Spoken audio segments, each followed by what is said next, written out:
Hi everyone, welcome back to Freak Sense TV. I'm your host Charlie Freak, and with me of course is the most beautiful, I may be slightly biased but I don't think so, the most beautiful creation that exists inside and out is my beautiful wife partner, is the Collywog. You know her, you love her.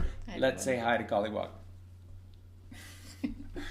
So today is a very important podcast. I think that this is probably the most important podcast to date.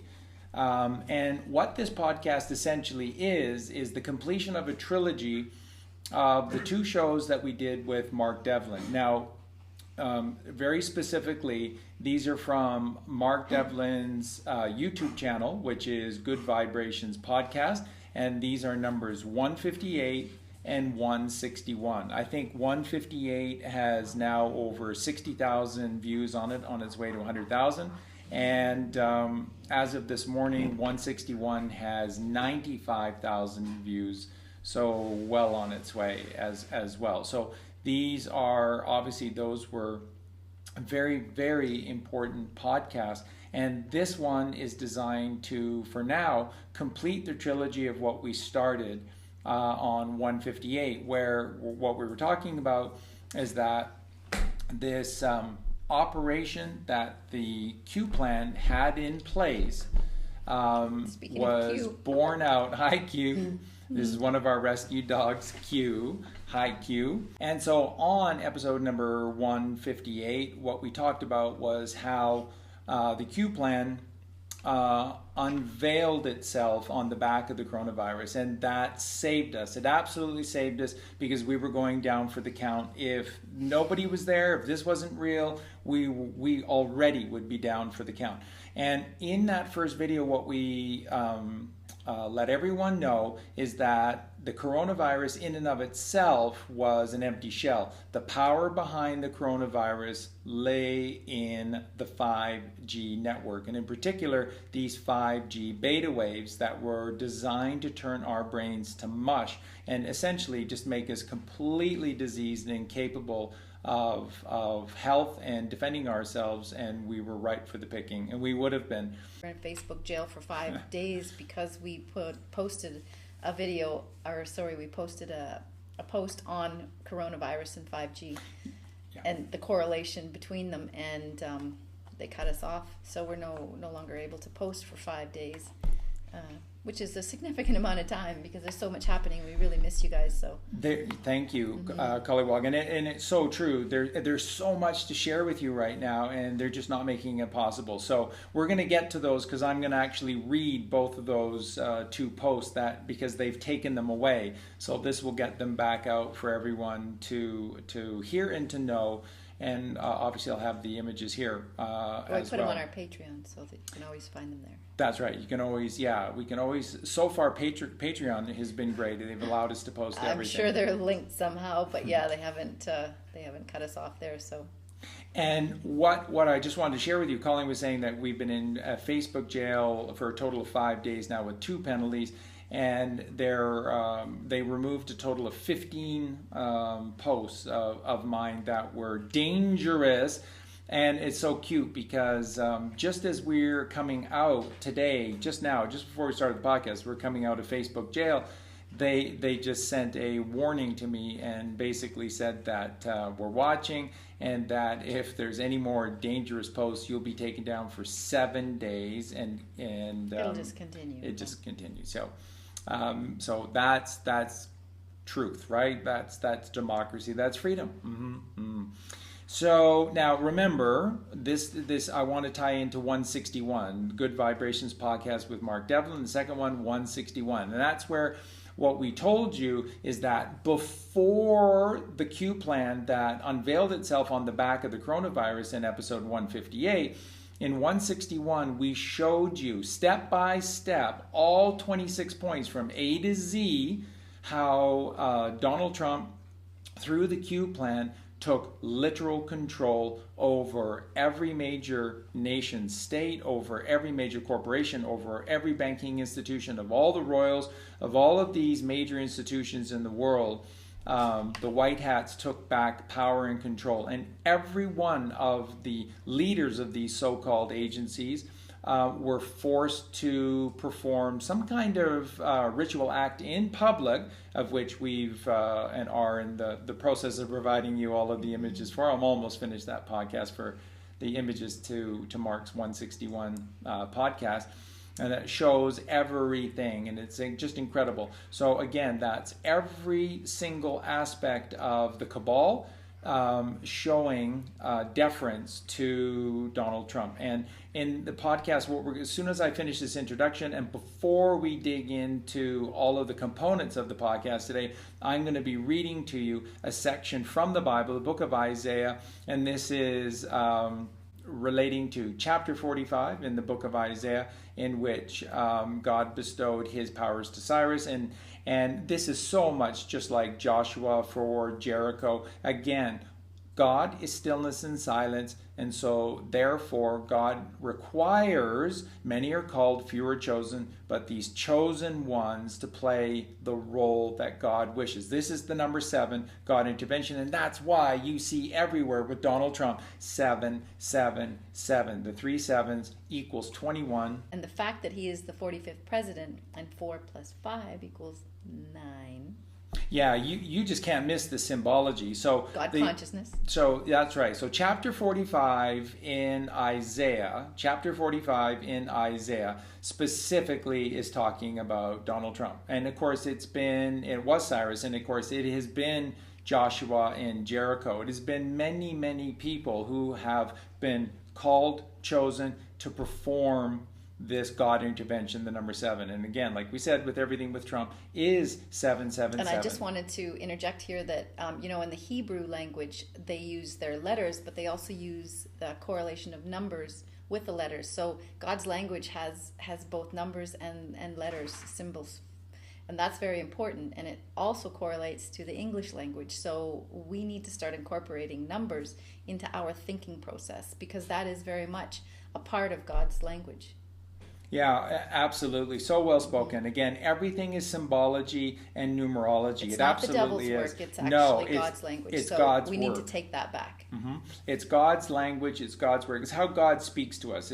I did that post also on Facebook about are you seeing 11:11 lately? And if you have, let us know and we'll share with you why.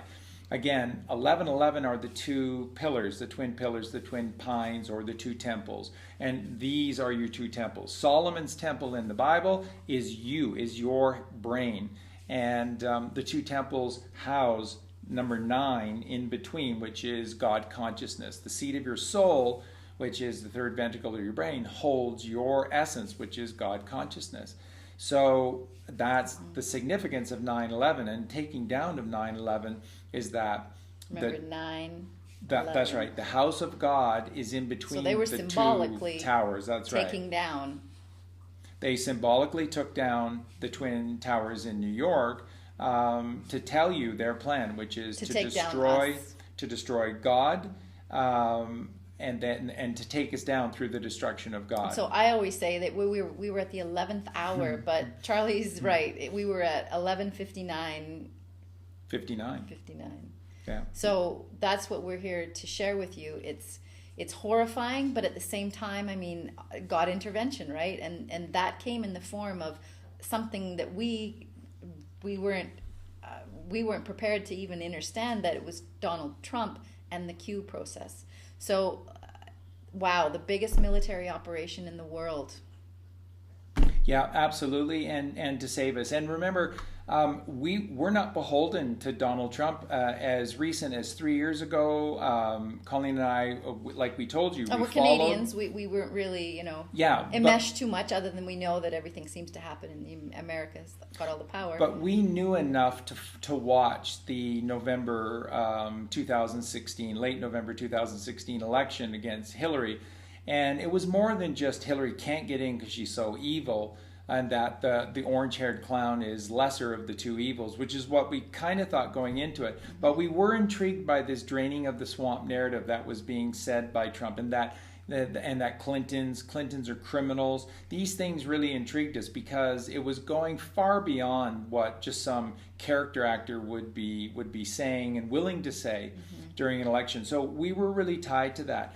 And when we didn't see a lot of things happening, again, to my certainly everlasting shame, we kind of backed away from it because we were so busy with the we the saw him deeper supporting gnosis. Israel. We saw his son-in-law being, linked to Israel, right. and we knew that there was a very dark side to Israel. So we kind of let it go, thinking he's just one of them.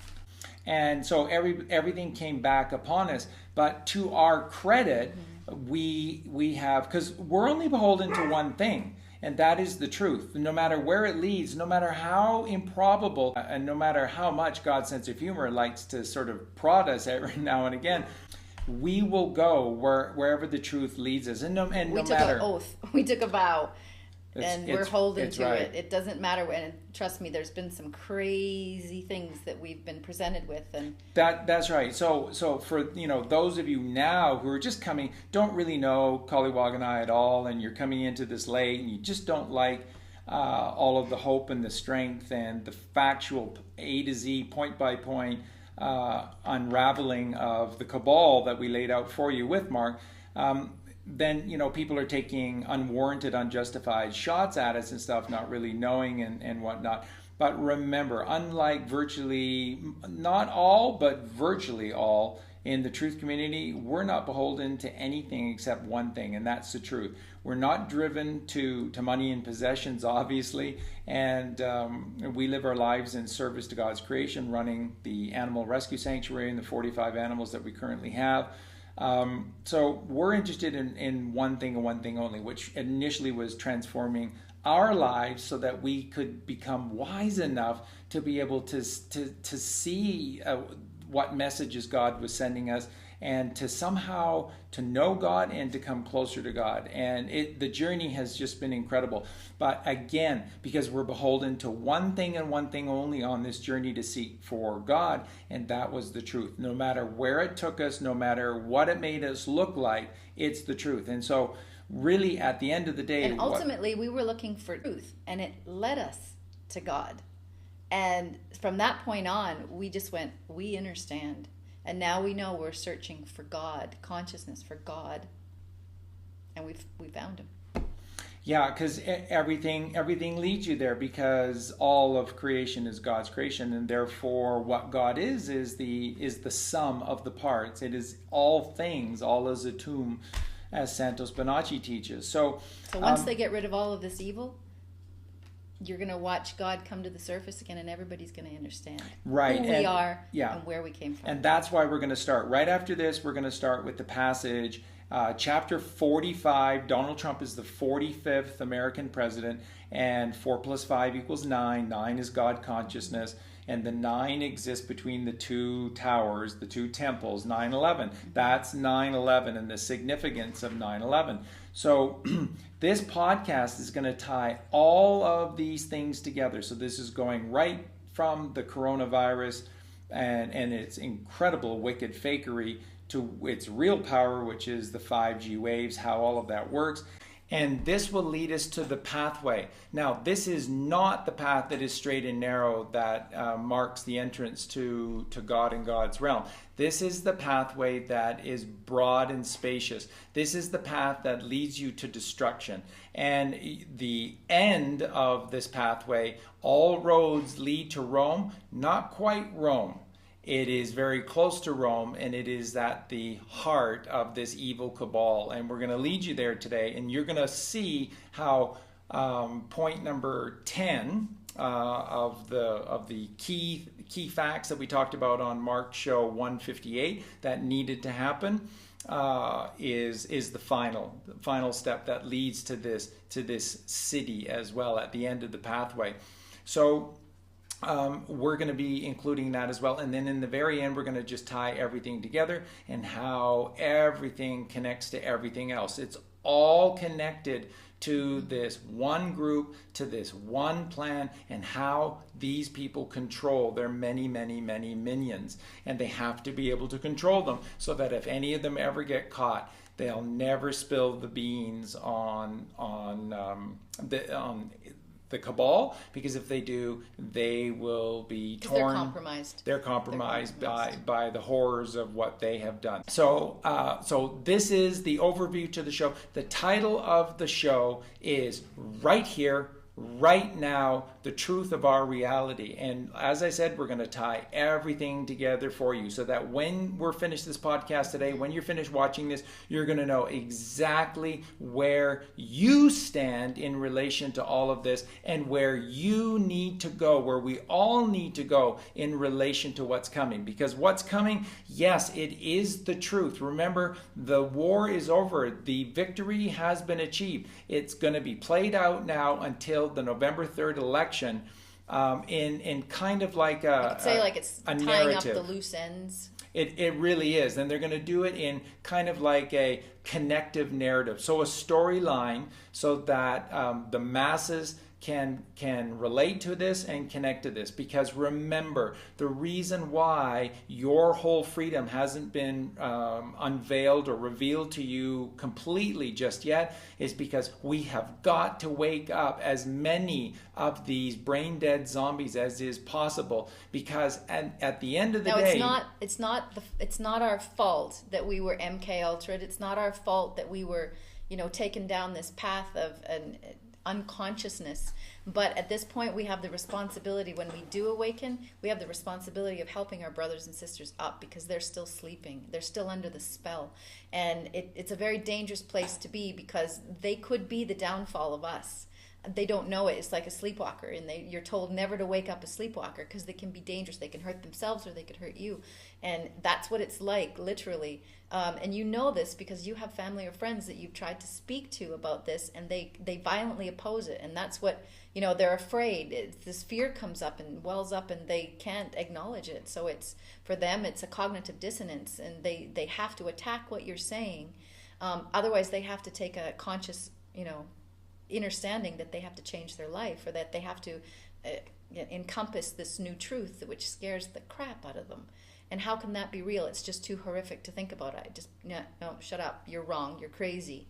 So we have to be gentle with them, and it's very frustrating because we do look like the kooks. We look like the ones who are with the tinfoil hat, and that we've gone down a road that we're crazy, and we haven't. So this is a very challenging time for us, and I know that many of our friends out there are very frustrated, yeah, very frustrated, and it isn't a fair situation at all. But this is our obligation, this is our responsibility, and because we've awoke first, or slightly more than they have, this is our responsibility.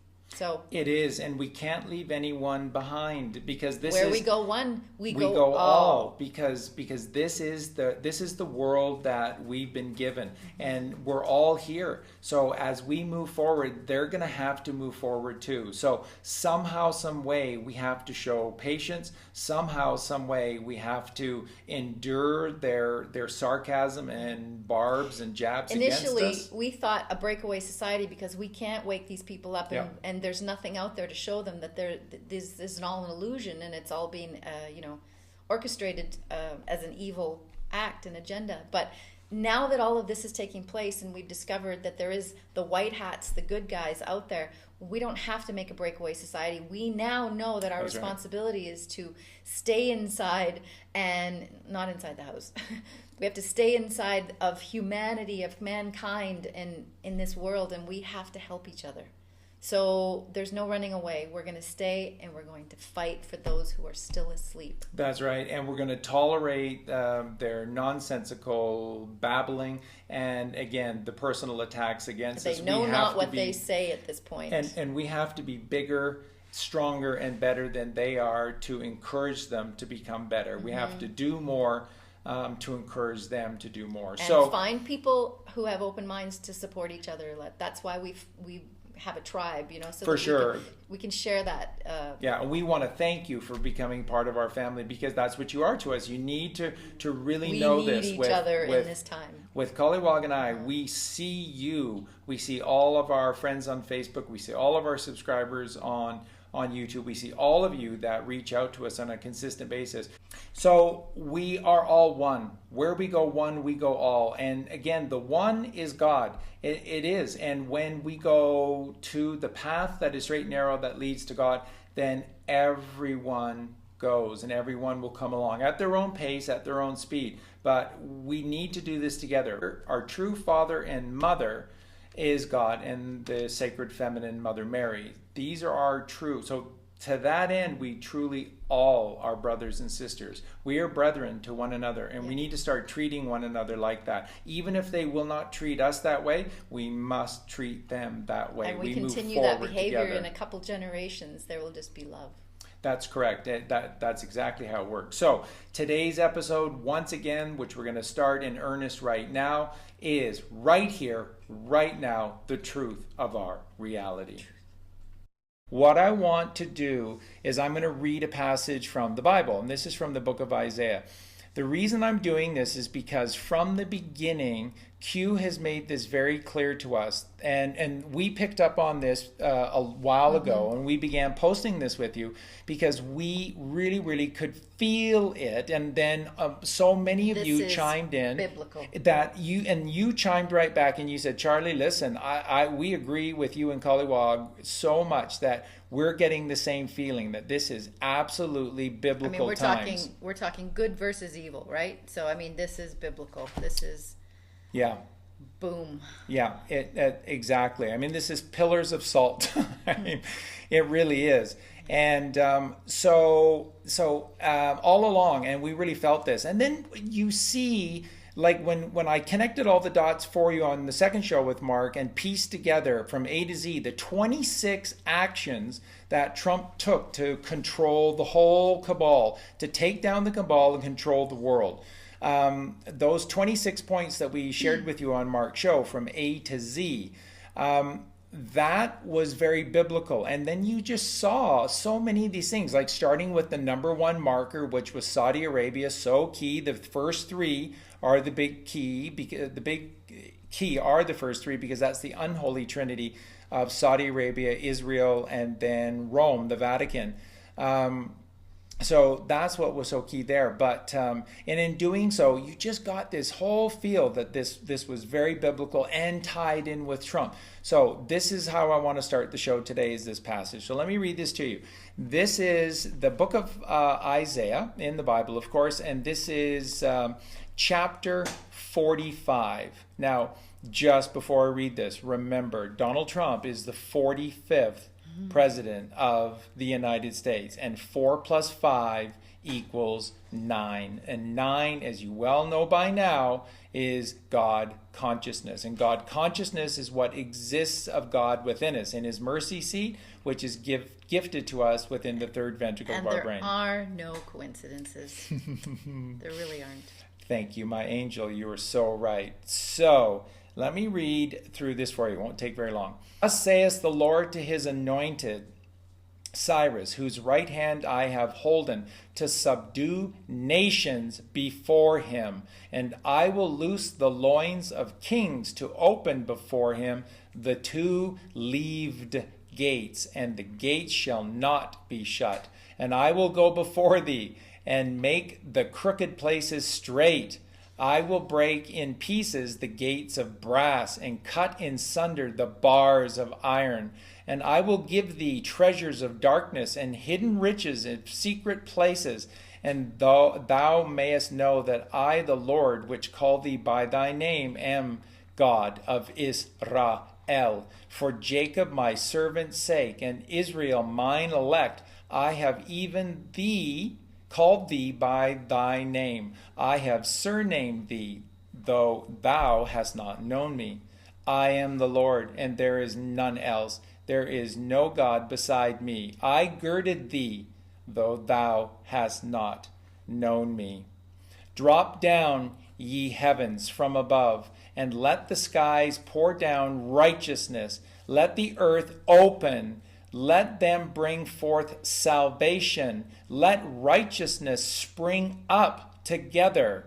I, the Lord, have created it. I have raised him up in righteousness, and I will direct all his ways. He shall build my city, and he shall let go my captives, not for price nor reward, saith the Lord of hosts. Thus saith the Lord, the labor of Egypt and merchandise of Ethiopia, of the Sabeans, men of stature, shall come over unto thee, and they shall be thine. And they shall come after thee, in chains they shall come over, and they shall fall down unto thee. They shall make supplication unto thee, saying, surely God is in thee, and there is none else. There is no God. Verily thou art a God that hidest thyself, O God of Israel, the Savior. So, wow. Now, I don't know how many of you picked up all the key points here, but just reading that once again is just giving me goosebumps, because as you read this, you really see the parallels between Cyrus and Donald Trump, Donald J. Trump, that who's the right hand of Donald J. Trump has been held by the Lord above, and he shall loose the loins of kings to open before him the two leaved gates, and the gates shall not be shut. Now, these two leaved gates are the gates that bring us entrance into the kingdom of Israel, which is within us. Isis, Ra, El. That is Mother, Father, Child. That's the Holy Trinity. And this is everything about what's happening with John F. Kennedy Jr., with Donald Trump being his righteous angel, helping him to execute this godly plan. But this is all about bringing humanity back from the absolute bottom. Collywog, do you want to quickly speak to that again? I mean, we were absolutely down and out for the count if they didn't counter this coronavirus. And we will have no idea until after the fact. I think many people are not going to even have an inkling of how close we were until, the stories and the movies and everything else is going to be made about this in the books. So, we were at the 11th hour. This was the year that we were to be taken down. We were going to be suppressed fully, not through coronavirus. That would not have been laid out if Hillary Clinton had gotten in. So they had other plans. Yeah, and you know what, Collywog, let me just add to that by saying that I think we were at 11:59. I think we were down to our last second, our last breath. Had the Q team not unrolled everything that they did on the back of the coronavirus, we would have been down for the count. So thank goodness once again for, and I want to just drive this point home. This is not a localized event in America. When we talk about the military and the military families being behind this, they are. But we are not talking about solely American military families. This is an earth-wide issue. And you just need to think about this logically for a sec, everyone. The people that go into the military, virtually all of them, not necessarily every single one, because many are coerced into it, but most of those that go on their own volition into the military do so because they feel like they would be making a difference. They feel like they would be helping God and country. And we have betrayed that. We, the people, have allowed them to be betrayed by allowing this insanity to go on. Since World War II, the United States Congress, which is the only one ultimately that can declare a state of war in the United States, it has never once, in all the wars that America has been involved in since, never once have they given their blessing. Now, how do we allow that? How do we allow this sick reality to even exist? We've been systematically brought down. Yeah, we've been systematically brought down by global or earth-wide forces such as the United Nations. The United Nations has taken over the United States since the end of World War II. That was the plan after World War I with the League of Nations, but Americans stood up and would not allow Woodrow Wilson to get them involved with the League of Nations, and it fell apart without American involvement. And it wasn't until World War II that they got their precious little United Nations, which is behind all of this. So, but the thing is, there's so much happening behind the scenes. There's an entire different agenda happening underneath. And you can say it's happening under the ground. You can say it's happening under the veil. You see all of these actors acting out here on a political realm or a celebrity realm or a worldwide realm, and these families who are doing all this. There's another agenda going behind that, and that is it. That's the biblical part, and that's the horrific part. And when we put it all together, and you end up seeing the whole picture, the holistic picture, and some of you may never ever want to see the holistic picture because it's horrifying. But there is an aspect to this that really is driving the entire theater that we're watching out here on this screen that we see as the earth. So I don't even know if we have a complete grasp on everything that's happened. It's big. It is epic. This podcast is epic, and what Trump has had to deal with in terms of exterminating this evil. When he calls it the swamp, he freaking means the swamp. Oh, folks, and the slimy things that live in the swamp. And what I want to share with all of you right here before I just want to finish doing a quick decode of what's being said here in Isaiah chapter 45. What I want to just say is that there are things that I haven't even shared with Colleen. So I want you to know that I think Q said that there aren't probably more than 10 people that know the wholeness of everything that has gone on and how deep their evil runs. And I don't profess to be one of those 10 and to know all of those things, but through me a gift has been given, and I am able to see depths that others simply can't see. So I am aware of if there are depths beyond what I have been gifted to see, and it's quite a gift. It's not a pleasant gift. Then boy, they must be unbelievable, because what I have seen and not shared with Colleen, because I have no interest in sharing with anybody else. These are things that I will see if Q and Trump and the new administration moving forward does want to unveil everything. Let me just say that underneath the ground indeed lies hell, and underneath the ground lay the great scientific chambers of this evil cabal, and it is under the ground in cages where the greatest horrors that you cannot begin and we're not to go into imagine detail. And I won't, but let me the reason that I bring that up is because this, like Collywog said, this is God intervening. This has the number 7 written all over it. 7 is God intervention. What is the number associated with Donald Trump? 777, the triple divine intervention of God. And 7 and 7 and 7 is 21, which is 2 plus 1 is 3. The father and the mother plus 1, the child. 2 plus 1 is the symbology of the Holy Trinity. To make 3, it's 2 plus 1, father, mother, to create the child. And this we're dealing with the evil of evils. It just can't get worse than this.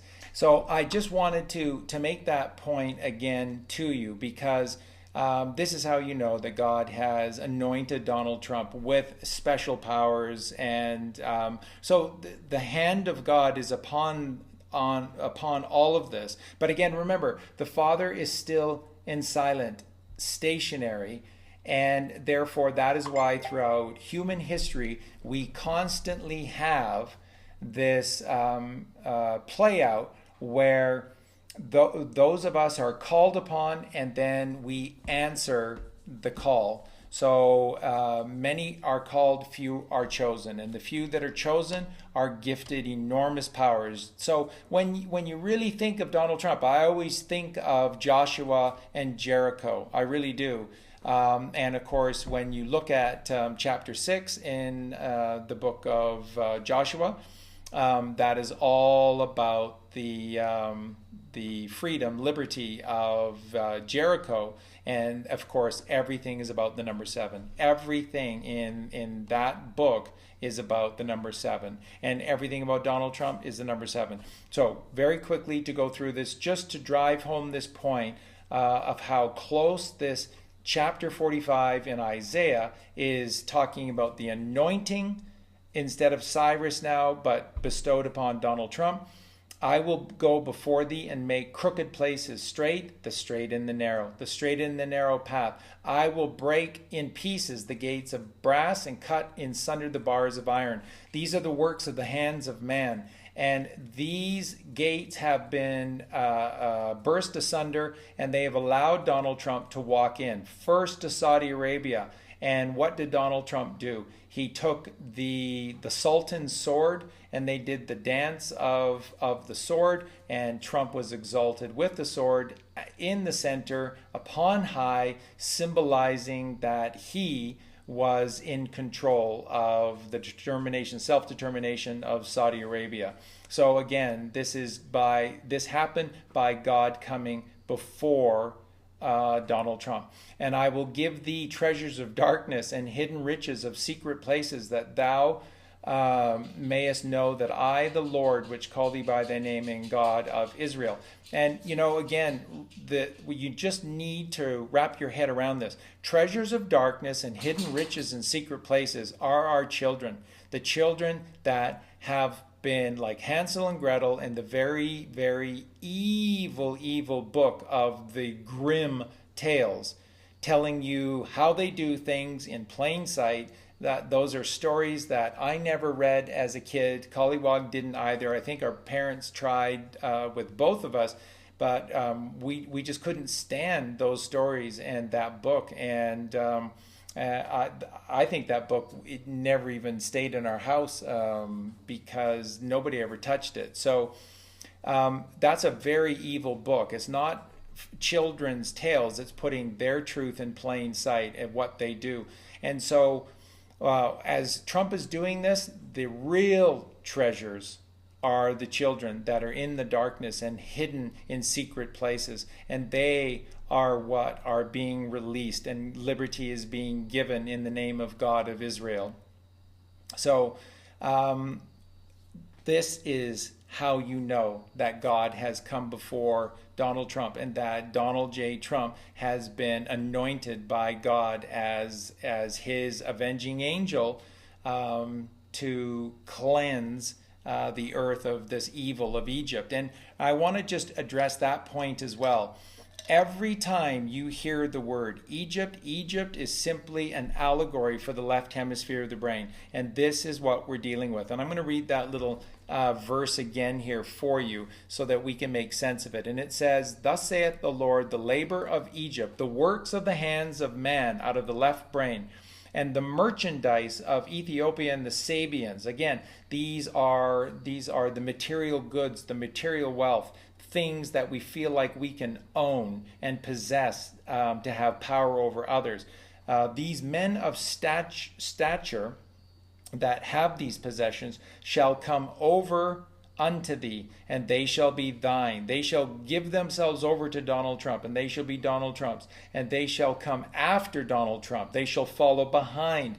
In chains they shall come over, and they shall fall down upon their knees. And we saw that. We literally have seen this as Trump has gone from place to place, that we literally see all of these royalties and heads of state and heads of corporation and heads of the great banking companies and international agencies have all essentially bowed before Donald Trump. And why? Because as this passage in the Bible says, they shall make supplication unto thee, Donald Trump, saying, surely God is in thee. And this is the thing that Colleen is pointing out that you need to pick up on as well.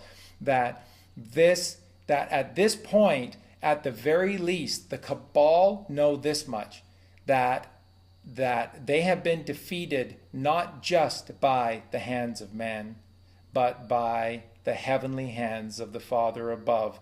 The very thing that they attempted to take by force.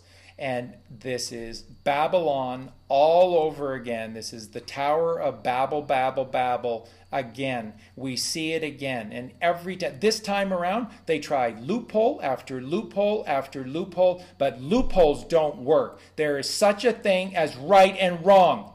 And what they have done is wrong. And what Donald Trump is doing is purely and simply right.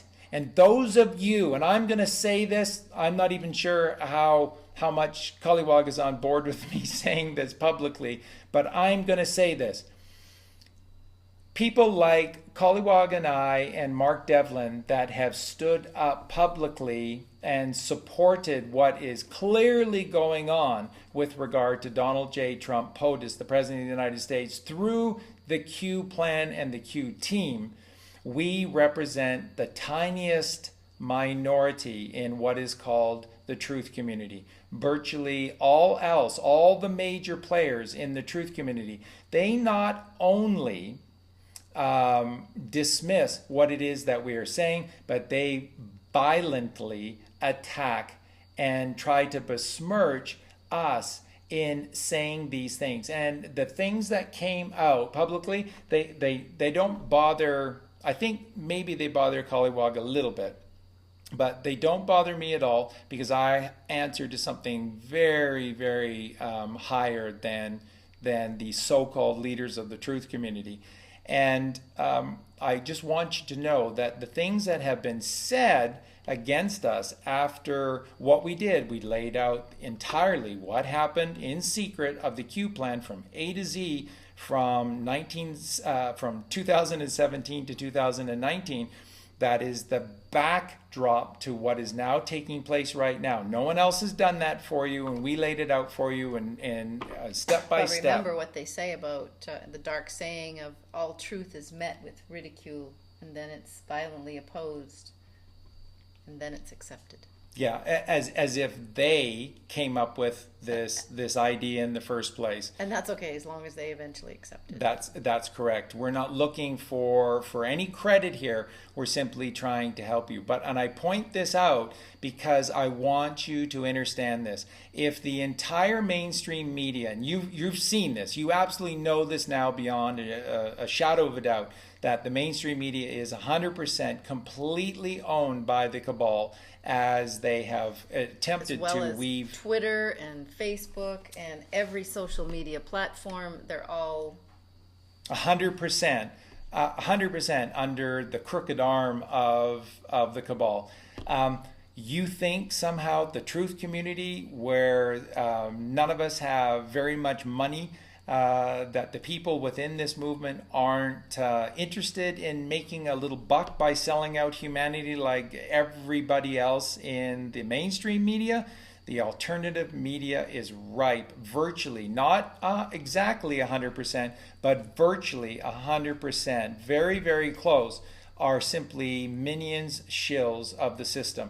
And the reason that we're saying this is that as we move forward, it is now up to you. You hold the power where you place your attention. So moving forward, if you go back to people like Max Egan, hey Max, are you still waiting for that ice age? Is that ice age right around the corner now? Or is that ice age thing kind of just gone out the window with our freedom and our liberty, which is at our doorstep, because people have actually done stuff instead of trying to scare the daylights out of other people? And remember, Max, those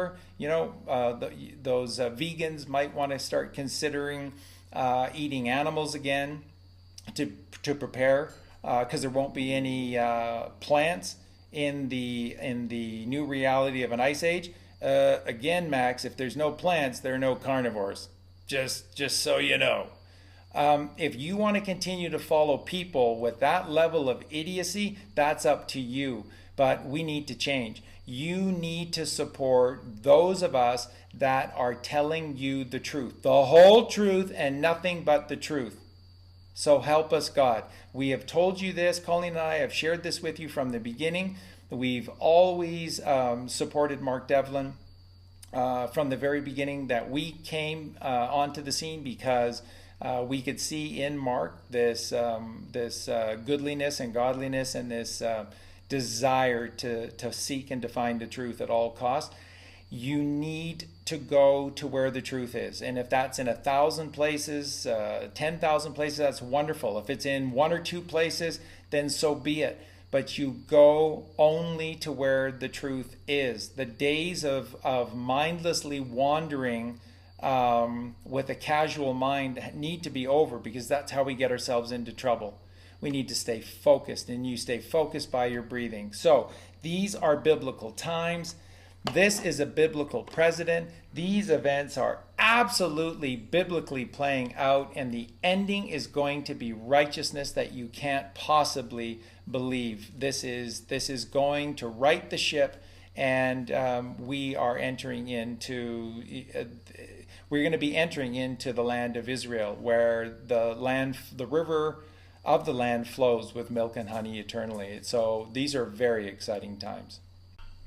Okay, so now we begin with the show in earnest, and the first part of the show that we're going to talk about is this arrest from yesterday. Now, what we're telling you is that this arrest took place a while back. It's being revealed now because they're showing you what happens when you get rid of this sickening heritage of all of these fake district attorneys in the Southern District of New York. What is the Southern District of New York? The swamp. That is probably the biggest swamp. Where all the rich people live? That's that part of New York where Central Park is. That is called Manhattan. That is where the richest people who exist in America with the greatest power live. This is where the United Nations is. This is where all of this bedrock of evil exists, and where all the tunnels lead to, by the way. And go right to the coast, right to Staten Island, everywhere, so they can make escapes everywhere. There's a massive tunnel network there. So this is key. Ghislaine Maxwell's arrest is key. And what they want to show you is that this position of the district attorney for the Southern District of New York has been controlled for the longest time to protect these minions from their evil acts. Berman, who's the last of these lackeys, these fake district attorneys that just roll over. I mean, look what he did for Epstein. He just basically gave away everything with Epstein, and then of course the military stepped in and took charge. So wasn't it interesting? There was Berman was fired, and then boom, there's this arrest, and it's Ghislaine Maxwell. Now, what we're going to speak to right now is, you may not know this, you need to be jumping for joy. Remember again what we said at the beginning of the show, that on the first show with Mark, episode number 158 of Good Vibrations podcast, we said that there are 10 key components leading to July 4th. Number 9 is this arrest. Number 9 is this arrest of Ghislaine Maxwell. This is huge. Number 8 was the getting rid of Berman and freeing this district attorney position for the Southern District of New York. That was 8. Then this arrest of Ghislaine Maxwell is number 9. You should be jumping for joy. So the question is, why should you be jumping for joy where the name Ghislaine Maxwell isn't a sexy name to you? And for all of these just complete wastes of time and space. This is what so many people in the truth community have become. It's sad beyond description, but they really are. They really have become this. They're just going to go on and just say, this is no big deal. More small fish. Where are the big names? No. That's why she's number 9 of 10. There's virtually nothing bigger and more important than the rest. And this is what Q dropped as well.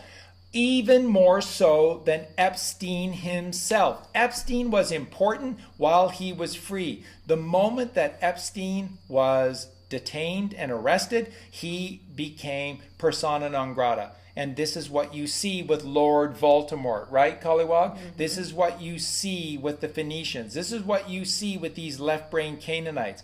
When you no longer serve a purpose to them, you are a danger because of everything that you know, and they need to get rid of you. And that's why so many of these key witnesses disappear all the time, right? When Sherlock is always dealing with Moriarty, Moriarty knows that he always has to get rid of these players, these assets that are playing roles for him, because they are the incriminating evidence. And that's what he always does to clean the trail that would lead directly back to him. It's the same thing with these Phoenicians.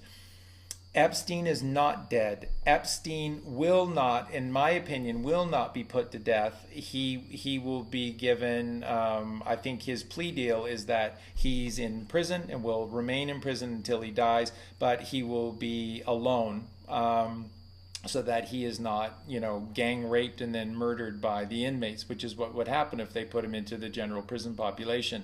So, this is huge, Ghislaine Maxwell arrest. Here's why.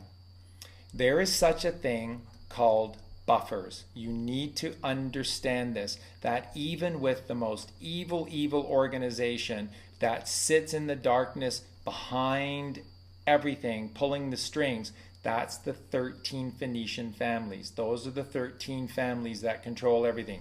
13 because they are the false Christ. They are the false Christ consciousness that we're supposed to become and that this world is supposed to be ruled over by. This is the upside down reality, which is what the Canaanites are. We're supposed to be the children of Abel, Cain and Abel, at the base of our story. Okay, the biblical story of the children of Adam and Eve, which are Cain and Abel. Cain, left brain, evil. Abel, the children of Abel, right hemisphere of the brain, 90% goodness. And in the Bible, Cain slew Abel, and east of Eden. What's east of east? Eden is east. What's east of east? West. So to the west was Cain and the Canaanites. That's the slopes of Phoenicia on the very shores of the Mediterranean, very close to Turkey, very close to Greece, very close to the island of Cyprus. What if when Cain slew Abel, Cain didn't bury the body, but he ate the body? Isn't Cain, who is the father of all this evil, this left brain evil that the world is beset with, isn't Cain the father of all of this and set the trend for everything? So what happens if Cain actually cannibalistically ate Abel? Cannibal is cannibal. Cannibal is Cain ate Abel.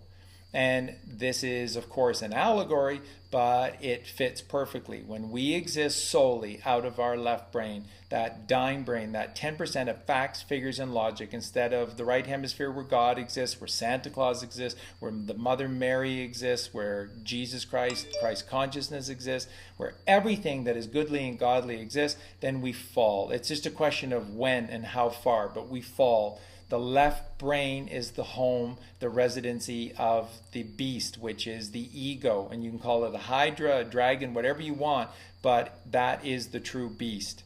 And that is the problem, and that is Cain. Cain ate Abel, cannibal.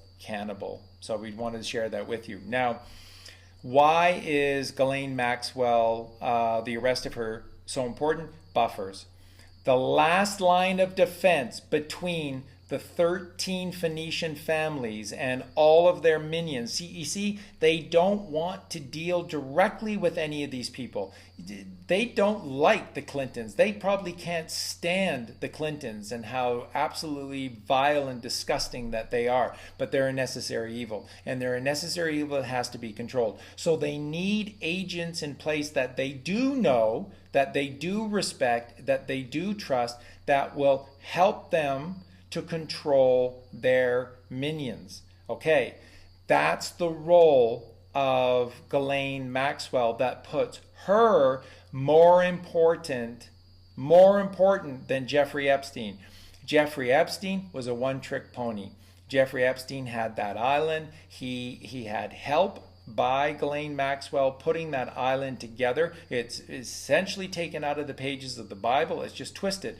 Instead of good, it now becomes evil. So it is the temple upon the mount where all of these sacrifices to God. But these are the sacrifices to the Phoenician god, which is Baal. Baal is Nimrod.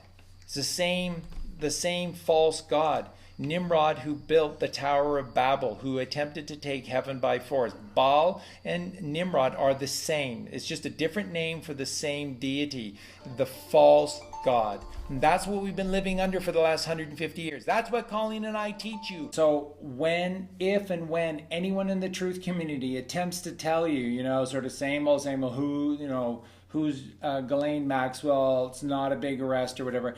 Are you kidding me? If you heard 2 days ago when it was announced that she was arrested, if you heard an audible groan all the way to wherever you are, that was the collective bowels of everyone in Hollywood just giving out. And if you smelled a horrific stench, that was those bowels all giving out. Everyone in Hollywood shat themselves when they heard, because they know. And they should. That's right, because they know that Ghislaine Maxwell is above Epstein. Epstein is one of these minions. Now, granted, he was very, very high up with the minions because of his role. So his role was to entice people to Fantasy Island, except it's the ultimate nightmarish fantasy. So that's why the arrest of Ghislaine Maxwell is a massive deal, and that's why it's 0.9 of 10 of the great reveal that we talked about again with Mark on the first show, which was Good Vibration Podcast, episode 158.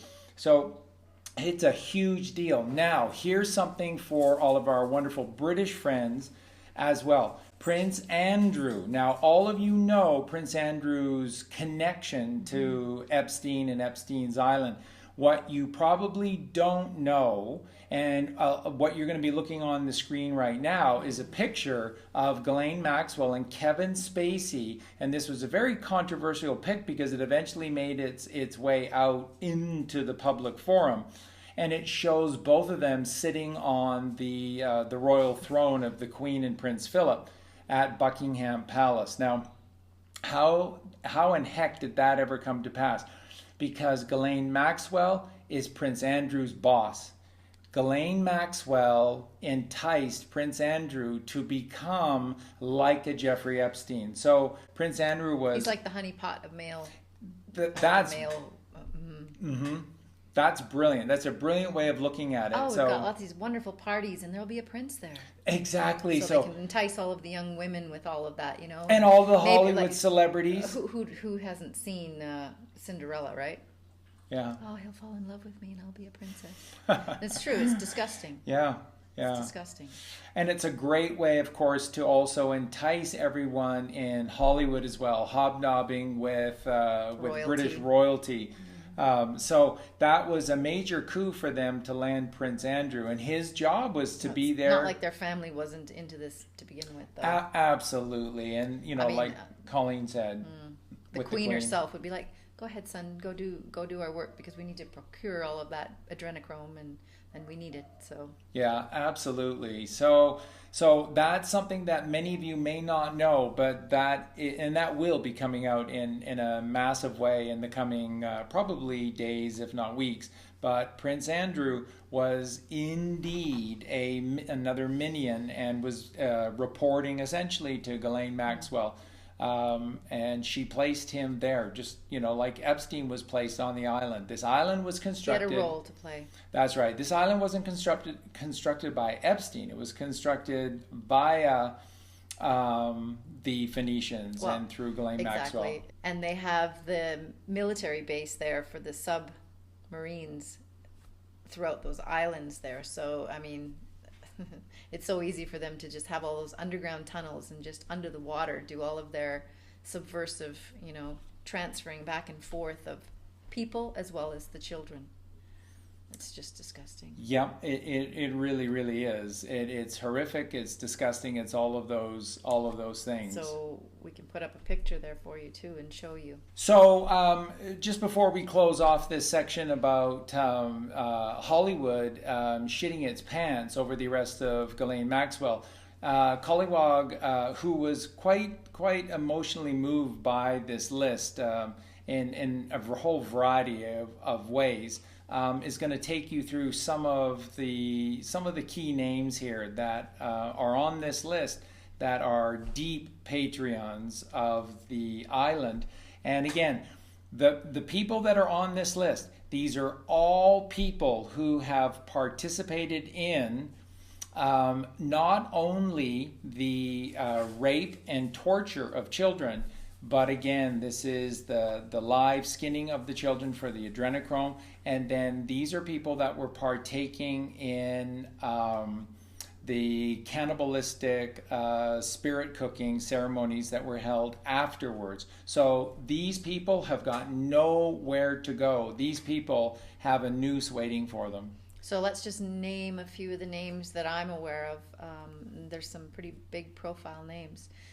Barack Obama, Ben Affleck, Beyonce, Bill Clinton, Bill Murray, Brian Affleck, Charlie Sheen, oh my God, Courtney Love, David Koch, wow, yeah, Demi, well, the Will Ferrell connection, yeah. Demi Moore, right? And you think back and you're like, yeah, these people just don't age, do they? Oh, they've got great plastic surgeons, or they're on the serum.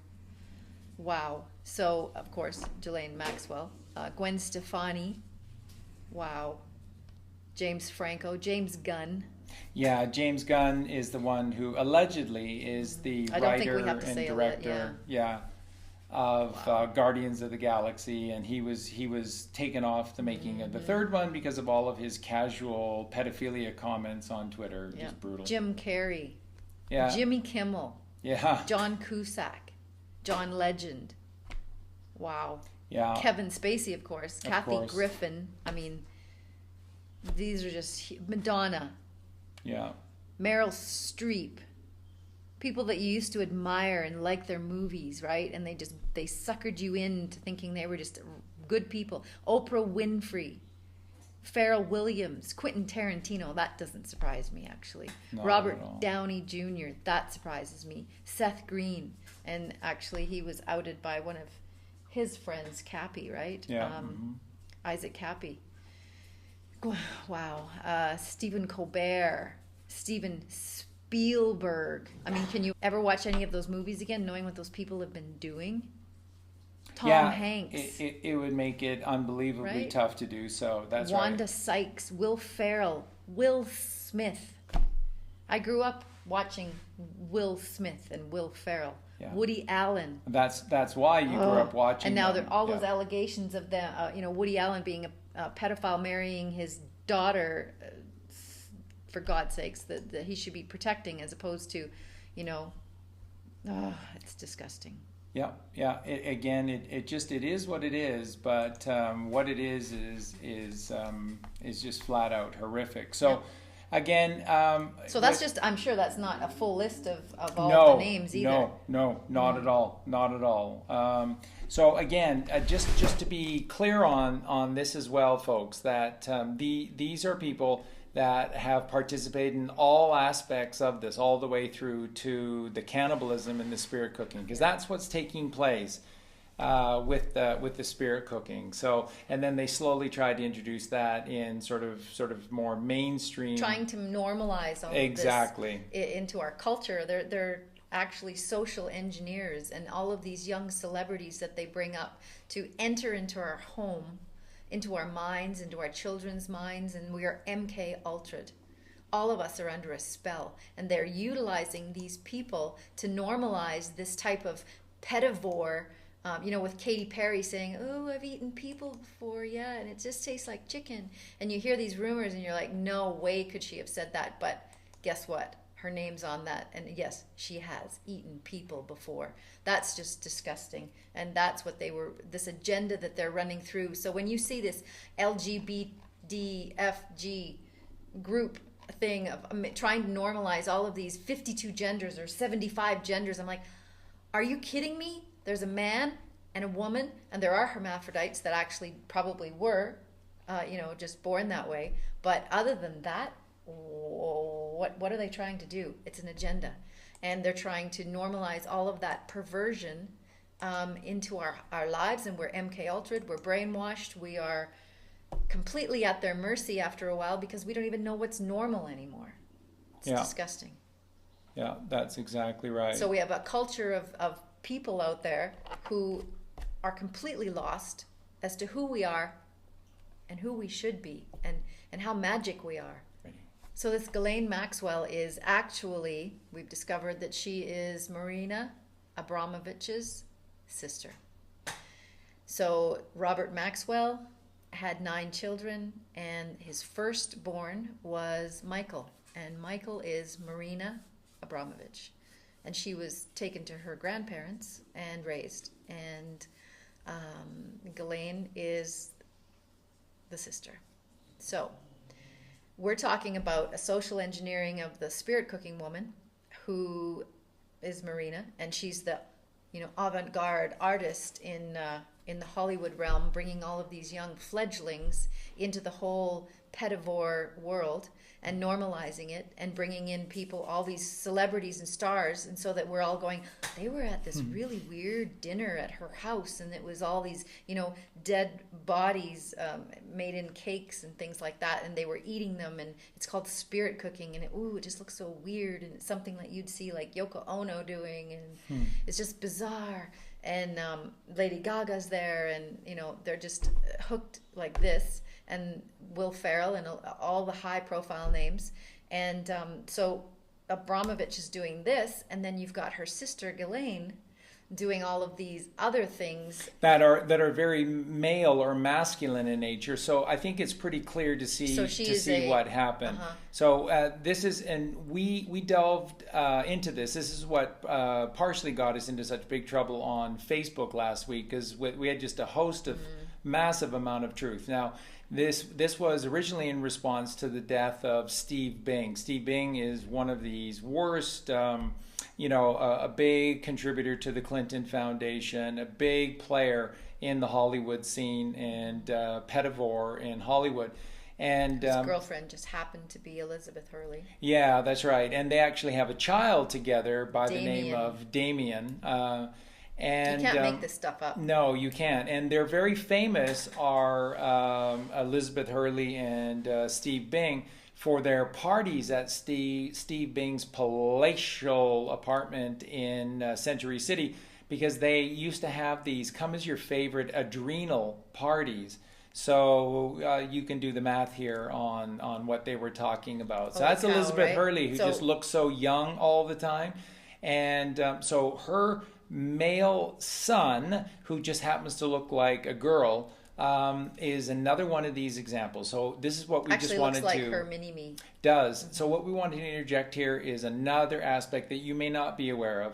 So one of the things that is a massive power symbol for this world, the upside down world of the false god, which is, Nimrod Baal, is the Baphomet, worshiping the Baphomet. So this is where... So you've seen it. We're going to put a picture up right now. For sure. And so you're going to be looking at a number of different people here. Obviously, Barack Obama's husband, Michael, is another one of these symbols. And you've heard rumors that Michelle is Michael, and that he is the first lady, the first lady in the White House. That we know of. And so Obama, being a gay man, is the first gay black man in the White House, and the last.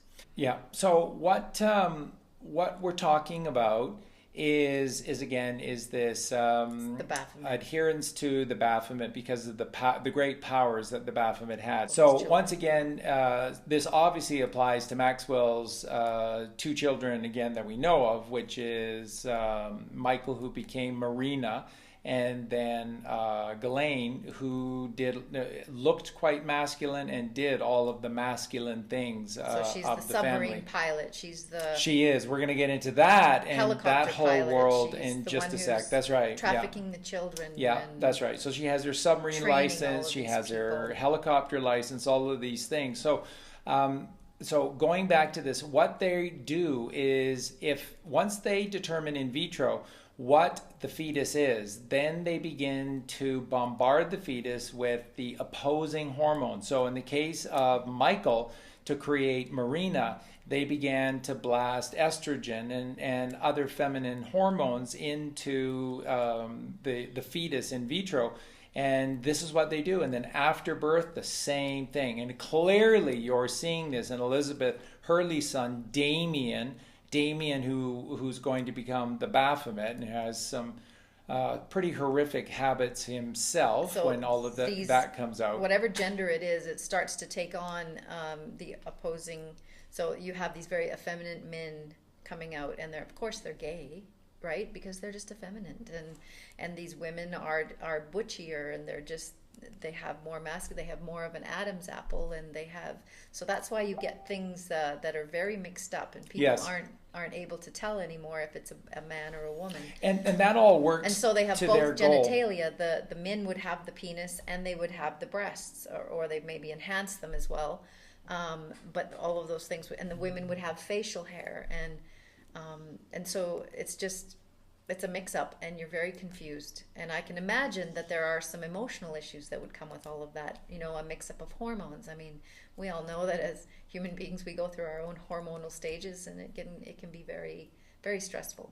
Yeah, so for sure. It's very traumatic for these individuals who are being given all of these things. Yeah. And they never had a choice. So once again, all of this is being done by these buffer families, and of course you see it's happening to the buffer families, and it's Sandra all Bullock, at the behest. Madonna, all of these people are doing this to their children. Angelina Jolie.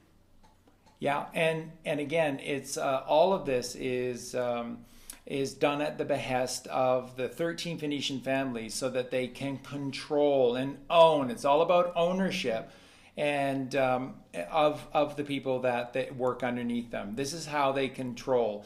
And again, for us at our end, at the bottom of the pyramid, this is all leading towards greater confusion where we really can't tell what's real, what isn't real. So that helps all of their holographic imagery and all the games they play with doubles and triples and whatnot.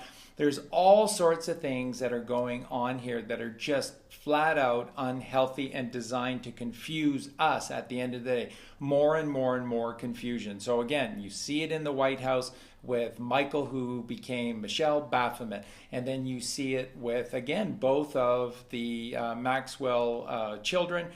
Michael becoming Marina Abramovic, and then Ghislaine, who, like Colleen said, has her pilot's license. She flies the helicopters. She is able to command the submarines. Mm-hmm. We're going to get into that right now. So the last aspect to just show you again, just over the top, the importance of Ghislaine Maxwell. Well, one of the things that Ghislaine Maxwell is noted for is the creation of her own company, which centers off of Water Island. We're going to get to this. It's right next to Epstein Island, just south of the British Virgin Islands in the Caribbean. And so what we're looking at on the map here, you're just going to see first off, and this is an image of Epstein Island, and you're going to see over on the western side is an approach bay for the submarines to come in and dock, and then you can see they have access to the island. Now you see the mount on Epstein's Island. That's the temple of the mount for the upside down false sacrifices to the false god that were done there. But I want you to notice that Underneath that, you had the pedophilia rape dungeons, and they were fairly close to the top. But the further you went down, the worse things that existed and the worst things that were done. The deeper and deeper black you went. Projects you can't actually imagine. Yeah. You can't imagine the things that they do down there. That's right. Okay, now the next image that you're looking at on the screen now is the two islands. So you see Epstein's Island over to the right or to the east, and then to the west of it, you're seeing Water Island. Now, Water Island is actually owned by Joe Biden or the Biden family. Really, what it is the Biden crime family. Joe Biden's not a politician. He has no interest in serving you or his constituents or anything. Ever wonder why he's always smelling the children? Yeah. So, well, here I'm going to tell you why. So the crime family, the Biden crime family, is known for many things. They're a very despicable, very uncouth crime family, but they're known for one thing more than everything else, and that is the procurement of children. That's why Joe Biden has his son involved with this gas propane company in the Ukraine, like he's some big, businessman and whatnot. In those are all fronts for what they're really doing. Exactly. He's over there procuring children in a very war-torn area. So what he's doing, what of course they're helping George Soros to do, which is to create constant havoc so that you constantly have children being separated from parents. And then Hunter Biden's job is again to have... What a name, right? Yeah, hunter, predator, and that's what he is. He's a hunter of children to be extracted then for adrenochrome. And so they were taking hundreds of thousands of children every single year out of Eastern Europe. This is the man that many of the people in America are thinking of voting for. Yeah, and not batting an eye. If you know any of these people, please share the information with them and let them. Yep, I guarantee you this is all 100% factual. Some seeds out there. So as you see again on the screen here, Water Island is part of the Biden crime family's headquarters. And it was, just like Epstein Island was, these are old American military Navy bases. Mm-hmm. And these were all in this area that was all about submarines. So how convenient that they have all of that set up. And they procure these places, and then they have everything set up for them. They have underground bunkers, underground tunnels, and I'm sure they spend a lot of money updating them.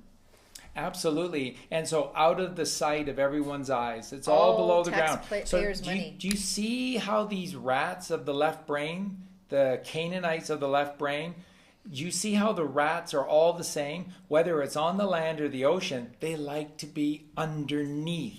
They're these little rats that scurry underneath the ground all the time. They like the dark. So they do. And because they are really dark souls. They are. And so Ghislaine Maxwell, with all of her masculine hormones, again, has her pilot's license. She flies helicopters back and forth to all these islands, but she's also one of the primary people that is taking these submarines from island to island. These submarines are loaded with children. Her company, Terramar, which is this company that she created that's centered on Biden's Water Island, is ostensibly designed to encourage awareness for the oceans. In particular, she takes an interest in children, getting children aware that we need to protect the oceans. And so a lot of what she does, Ghislaine Maxwell does, is encourage through Terramar, is encourage children to come visit the island, take tours, and go experiences. That's right, in a submarine, and see the whales, see dolphins, swim with the dolphins, all of these just wondrous things. And she, with her power and clout, she actually even they began to get the Disney cruises. Now, can you imagine this? Disney cruises, these are the children's-based Disney cruises in the Caribbean. That would have a stop off. They would have a stop off at Biden's Water Island, and getting them introduced to Ghislaine Maxwell and Terramar. It goes so deep, so now you can't really watch Disney anymore, can you? That's right. So you see, Disney is bringing them children right to the source, okay? We need so much healing because we're not going to be able to trust any of these people anymore. Yeah. So that's what you're looking at here. That's how deep this goes. That's how big of a deal this is. That's why people are shitting their pants left, right, and center. And by the way, that's how you know that Joe Biden absolutely knows that he's not going to win this election. Who knows, to be honest, who knows what it is we're actually looking at with Joe Biden? He gets more zoned out. He may not even be Joe Biden. There's a great chance. It could be a body double. It could be. It absolutely could. A robot. I mean, how hard would that be to just have him blah blah blah blah? Yeah, that doesn't even make sense he's at all. off his rocker. He totally is. So there's zero chance in hell that he's going to win this election. The only way they can is if they fraudulate the votes. And of course they're not. The war is over. Everything is over. This is all just playing out like a narrative to awaken as many people as possible on their own volition. Okay? That's what's happening here, on their own volition. So I just want to show you, though, the enormity of the arrest of Ghislaine Maxwell. And then, of course, what did Q want to make sure? Right away, you got all of these reports in the newspaper and notations everywhere saying that she was ready to spill the beans, and that, in fact, Q had that one post that cryptically said, once she surrendered herself to authorities, did she willingly hand over all of her time and date stamped videos and photography over to... and they were able to, what do you call it, decrypt? The BlackBerry encryption that they had for their telecoms. Yeah. All of these people had special communication. In the Caribbean, and all of these Virgin Islands, so they all had these encrypted BlackBerries. That's right. And she was able to reveal the code necessary to remove the encryption, and then to reveal all that. They have it all. They have it all. And everyone who is tied to this is, of course, shitting their pants, because there's nowhere to run. There's nowhere to hide. So it's just a matter of time. They're all going to face justice. Yep. It is. And it's just going to play out. And believe us, nobody is left out there. No one is left out there who poses any harm to society, and in particular to the children. So not at all. At this point, we're just waiting to see, once they drain the swamp, who's left. That's who's going to be left. In Hollywood or the music industry or the political realm, who's going to be left? Yeah. That's more the question than who's going down. That's right. And to that end, we're going to play a couple of clips for you here. One is just a quick clip from the BBC's production of Hercule Poirot from Agatha Christie. And you're just going to see a couple of short clips here. And what we're saying is that that's what you're finding in a lot of these productions that were taking place in and around 2016, 17, 18, like this. They were sending powerful messages about what's going on behind the scenes that wasn't being made available to us yet. And so what you see here is Poirot commenting on how angry he is because these people, they just rape the goodness in humanity. They take and they take and they take from goodness. And then the second one that we're going to look at, and this one is probably really, really going to disturb you. This is a brief clip from The Tonight Show with Johnny Carson, and the guest... Good old Dean Martin. That's right. Well, the guest that was on there was Bob Hope. Bob completely connected to all of this. So if you're trying to hope that he wasn't, no, Bob Hope was... There's no hope for Bob. There's no hope for Bob. He's lucky he's no longer here. But in the clip, you're going to see Dean Martin. Dean Martin just got there from some birthday party, and listen to the adrenochrome. He's a little inebriated, and so when he's inebriated like that, loose lips sink ships. Yeah, absolutely. So let's take a look at these clips. Dean came out of retirement from wherever he hides out to be with us tonight. Would you welcome Dean Martin? How you been, Joey? Hello? Yeah, sure. You're going to start already, huh? No, I'm not starting. How are you? I'm almost through. Good to see you. How'd all these people get in your room?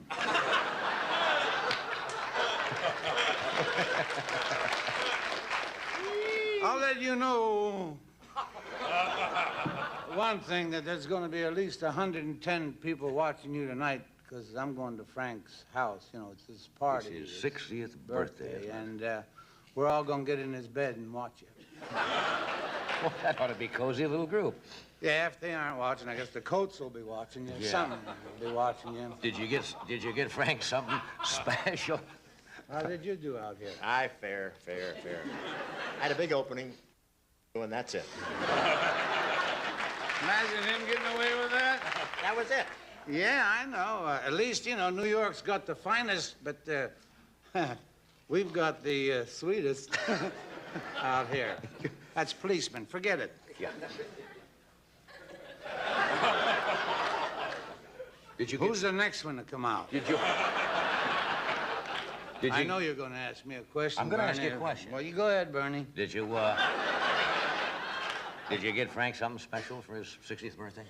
You Yeah. Give him a nice gift? But how do you wrap up glands?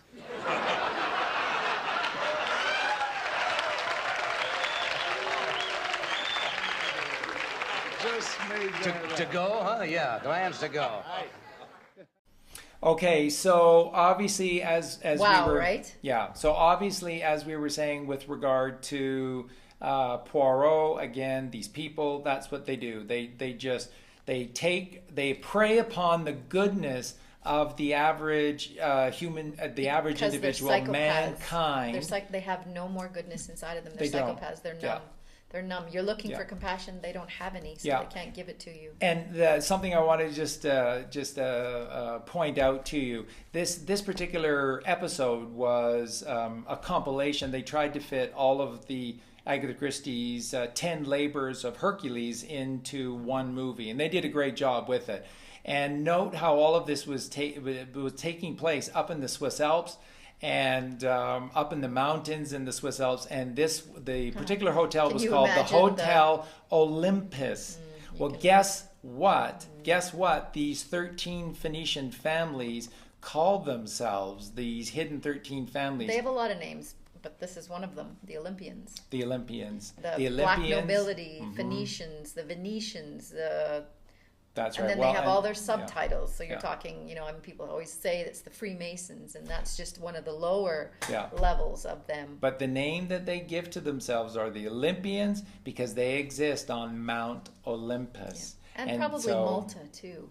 And so the comment that we showed you there in that one of those clips was to Poirot, was anyone on Olympus not a criminal? And of course that is a very, very far-reaching statement. It goes far beyond just that book by Agatha Christie in that particular episode. So and then Dean Martin, wow, you saw it right there again, the references. And the thing is, those things were there for us, and we didn't understand it at all we're because so we're so innocent. And now that we have this understanding, this understanding of what's been happening, we look back and it's clarity. It's 2020 vision. Yeah, and it's horrific 2020 vision. It's like you don't want to see it, but yeah, it's there. So good imagine old Dean Martin. Exactly. Imagine what's going to happen to all these people who are so asleep, and all of this news is going to be tumbling down quicker and quicker now. This summer's going to be super hot with all of these arrests coming up. For sure. And the one thing that we just wanted to bring up with regard to that Dean Martin clip, the one that got everyone hooked. So this is another minion hired by the Phoenicians to do this on the West Coast, was Hugh Hefner. And so Hef's honeypot, if you know anything about Hefner's home, The Playboy Mansion. that's right, and you have the subterranean palace underneath, and then all the tunnels, all the paths that from all these different homes, they all led subterraneanly to Hefner's underground playground. So the honeypots of Playboy brought all of these celebrities and famous people in, but that was only the beginning of it. Bill Cosby, again, you think that Bill Cosby took heat? He took virtually no heat in the reality of what he was really doing. And they're all compromised. They have to be compromised in order to be the minions. That's Because right. you have to have something holding over their head for them to make them do what you need them to do. Because not all of this stuff they want to do. That's right.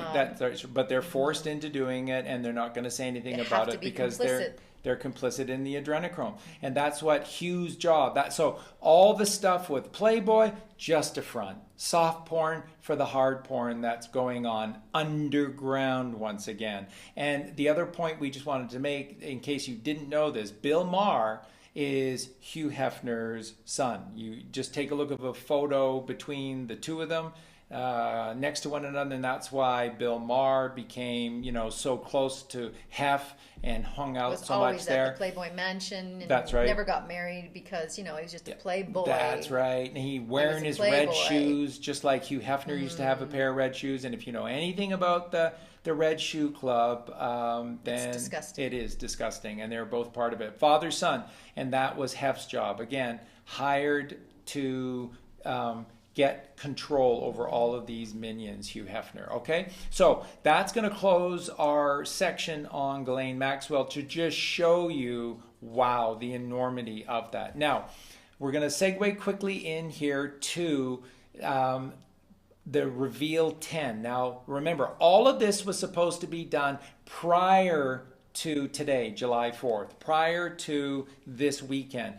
And then if it was, this is when JFK Jr. was going to do the great reveal of himself being the ultimate reveal behind all of this stuff. But they're not finished. Again, the Ghislaine Maxwell arrest only happened 2 days before Mount Rushmore. But they needed to get rid of the South District Attorney General for New York, which was Reveal 8. He was holding back the information on Anthony Weiner's laptop, so they needed to have that, and he wasn't going to give it to them.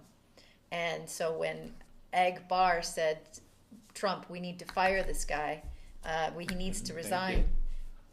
They did, and he didn't want to leave. That's right. And then when he left, instantly this other guy comes in, and so when the new district attorney came in, within a right couple away, of days, right? Yeah, I mean, they instantly announced. we have an arrest. Yeah. And boom, boom, boom, the dominoes will fall. Yeah. So it's amazing when you get rid of the corrupt lawyers and the politicians, which is what they've had to do.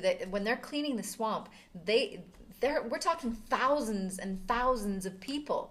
We're talking thousands of politicians and celebrities and higher up CEOs, and they had to get rid of all of these people and the judges and all of these. They were infiltrated with the dark, deep state. That's right. And then you need to remember, this is over 208 countries, and that's how you go all from... over the world. That's right. This and that's how isn't you just go about from one little section of America. Hundreds of thousands of people in America to millions worldwide. And then this is why you're talking about the necessity for tens, now hundreds of millions of children necessary for the adrenochrome. So Trump and his guys have done this in 4 years now. This is the fourth year. Can you imagine the scope of this operation? It is incredible. Okay, thank you for bringing that up. And again, that was the Reveal 8 leading to Ghislaine Maxwell 9. Now, what we're going to do, it hasn't happened yet, but we're going to tell you flat out, the final reveal 10 of 10, which we first announced again back with Mark Devlin on the first podcast, 158.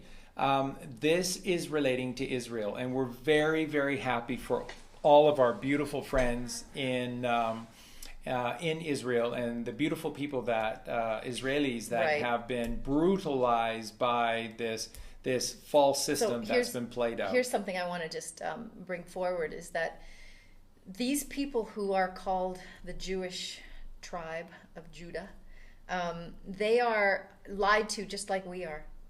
And they've all been MK Ultra. They've all been, tortured mentally, physically, and not as bad as, of course, the people on the front lines, the children, and all of these other sex slaves.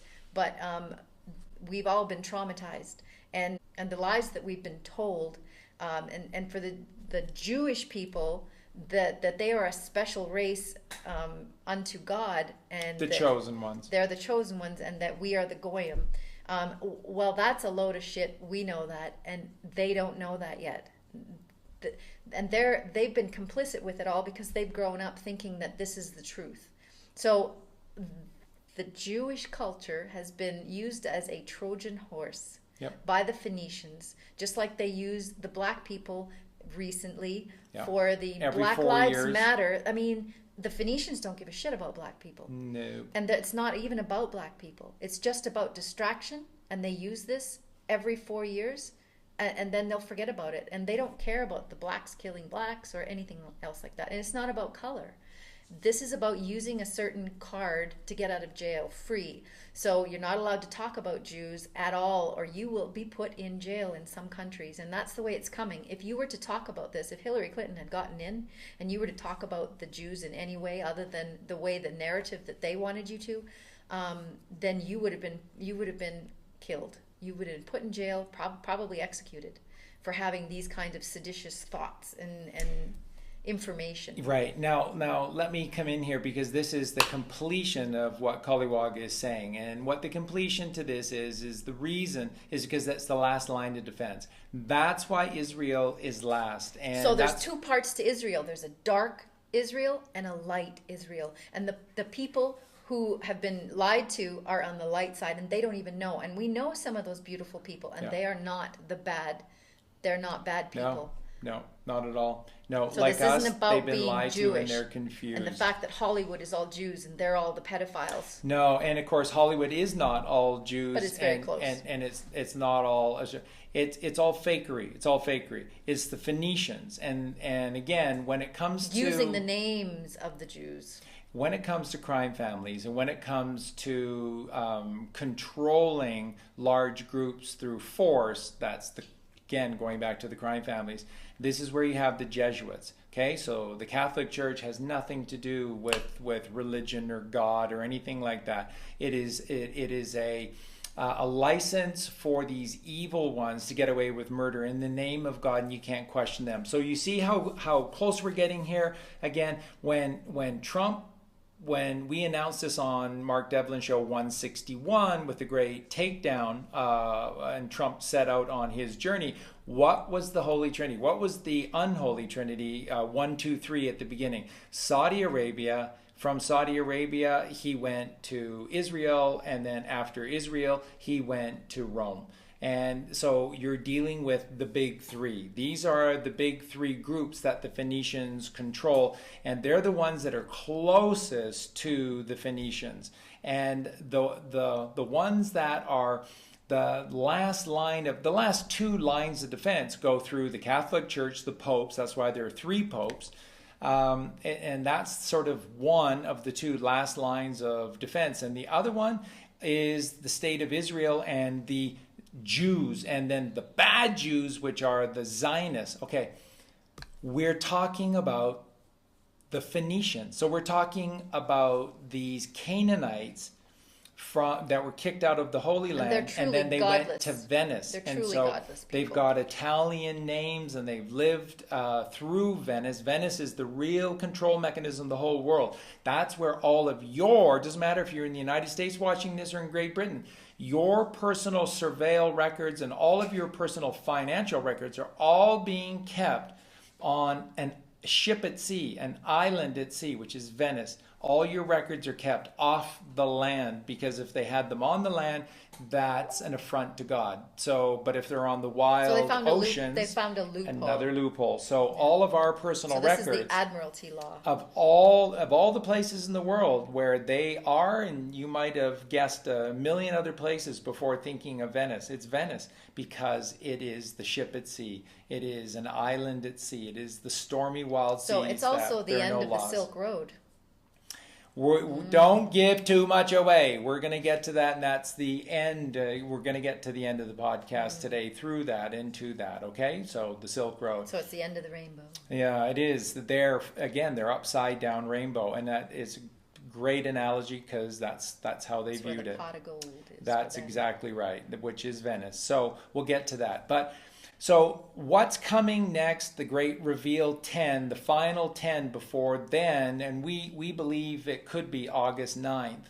We hate It's giving hard to you say all these dates. dates. It is. It's very tough. We're in a but- war, and you don't know what the other side is always going to pull out. So, That's I mean, right. So, it's hard to get but it dates. is getting easier for them at this point. So again, it's just the symbology and the numerology at this point is pointing to August 9 because it's because of the 11/22/33, the Holy Trinity nature to it. But that's a whole nother thing. So, so the Great Reveal 10 is going to relate to Netanyahu being taken down in Israel, and it's all going to relate to his connections to the Mossad. So what they're going to do, what the Q plan... Ghislaine Maxwell is connected to Mossad. so tied That's to the where the Mossad. connection comes in. Absolutely, because again, buffer. We're talking about these three big buffers. Ghislaine Maxwell at one level. You're talking about the Israeli state of Israel and the Zionists running Israel being another, and then we're talking about the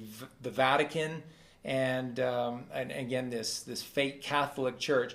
These are the three big buffers that deal directly with the 13 Phoenician families on Mount Olympus, and then deal with the minions. So this is what's coming. And what's going to happen is what they're going to show is that Netanyahu has never been working for the Israeli people. He is a puppet of the Mossad, that the Mossad is secretly running Israel. And their number one goal has been the destruction of Palestine. Can you imagine what they're doing to those children? Absolutely. And taking those children away in vast numbers, causing just constant chaos so they can take those children away, destabilizing the whole Middle East so they can steal children. They were never ever planning on having peace on earth because that does not meet their agenda. Nope. Their agenda is to procure children to get this incredible substance that keeps them young. They try to steal the fountain of youth. That's from right. each of us. And the fountain of youth is the pineal gland. Okay, and that's where they extract it from, amongst other exactly. Areas Well, they terrorize take what's in the adrenals because the adrenal is what is trying to keep you alive through all that torture. But believe me, it's what's in the pituitary and the pineal glands that they want the most because that's the mag. That's the magenta colored mag is coming from there. They needed the children so that they were never going to have this as a peace on earth. Okay. They never could. So the Reveal 10 coming. We're not going to say too much about it, but it's going to be Israel. It's going to be about the Mossad. It's going to be about Ghislaine Maxwell. You're going to see that the information coming from Ghislaine Maxwell is instrumental in this. And then likely you may see Netanyahu be forced to step down, or he just may be taken. It's hard to say how they're going to play this out at this point. But it's going to be. I'm excited for that day. Yes, and for the beautiful people that are living in the land of Israel, that are called the so-called Israelis, because they've been just tortured themselves in so many horrific ways. And but this is what's coming. That's going to be the reveal number 10. Okay, so you heard it here first. And then once that great reveal is done, it's going to take some time to process it, and then it's going to take some time to prepare for it. But then the great reveal on top of that is the return of George in Platform 2020. Okay, and that's John F. Kennedy Jr. And we were really hoping it would be this weekend, and they did their best. In hindsight, we understood that they couldn't do it this weekend. I mean, that would take totally focus away from what we need to be focusing on, and that's what's happening right now with the Ghislaine Maxwell and then the dominoes coming. That's right. We need to be focused on what's happening because we need to wake up to what's been out there. Yeah. And we need to wake up the people. If they don't understand what's been going on, then this can be repeated again and again and again. That's right. If we don't learn from our mistakes, and our mistakes have been under a spell, and we were mind controlled, and the people are still in that state, and they need to be brought out. So that's what we're doing here. We're trying to share this information so that we can get those people awake. And I know that everybody watching this is probably going to say, I just wish that my family member would watch this, or another video that someone else has done, and just this information is going to it's just going to come boom, boom, boom, boom, boom, all summer long. Try your best to encourage everyone, as many people as possible, to watch this podcast, because everything that's being talked about here, you're going to see is absolutely the truth, and it's all going to be laid out, okay? And it's all going to come in a chronological fashion. And remember, the big thing with Ghislaine Maxwell and Hollywood is that these are names that everyone in your family is connected to powerfully. And when they see these people go down, it's going to make taking the red pill so much easier. Cognitive dissonance isn't going to be such an easy thing for them to just fall into anymore. But these Hollywood celebs that are now about to go down, this is going to destroy their world. It's going to rock their world to the ground. And then you're going to be there to pick them back up and help them back up and say, see, I told you all along, and it gets worse. But we're going to be okay. We're going to do the healing. That's right. We're going to share with you all of the things that we've discovered that will help you heal and help all of us to recover and get to a place where we were meant to be, to know our magic. Yeah. And share that magic with each other. That's where we're going to take you. Yeah. Okay, so that's the end of the section on the Great Reveal. All right. Losing light.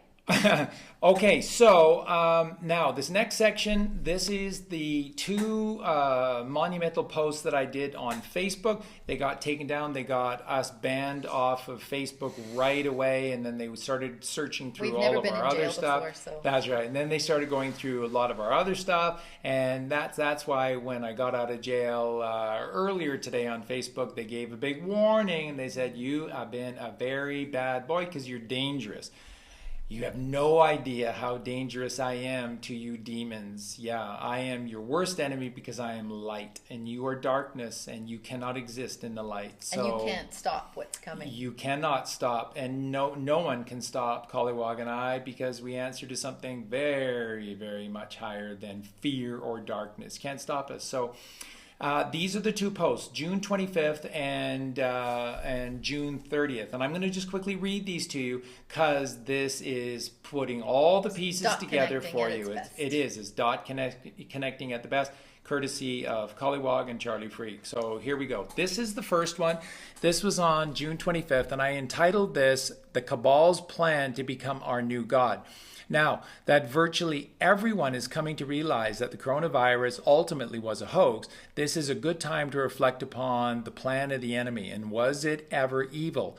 The COVID-19 pandemic was designed as a three-part attack and was years in the making, as this was always going to be their knockout punch, and a powerful punch too, as they had a special vaccine ready for us, very special, and that was set to crown them as the new gods ruling over us.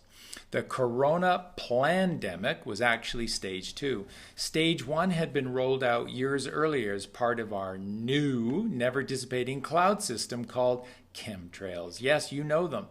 And they have been spraying our skies every year for years, and our skies have been laden with smart dust and nanoparticles, which have been inhaled by all of us. The table was being set for 2020 to play itself out. So when 2020 opened with patient 0 of the coronavirus being identified and sourcing the cause to Wuhan, China, thus began the great rollout of the coronavirus hoax. What was it?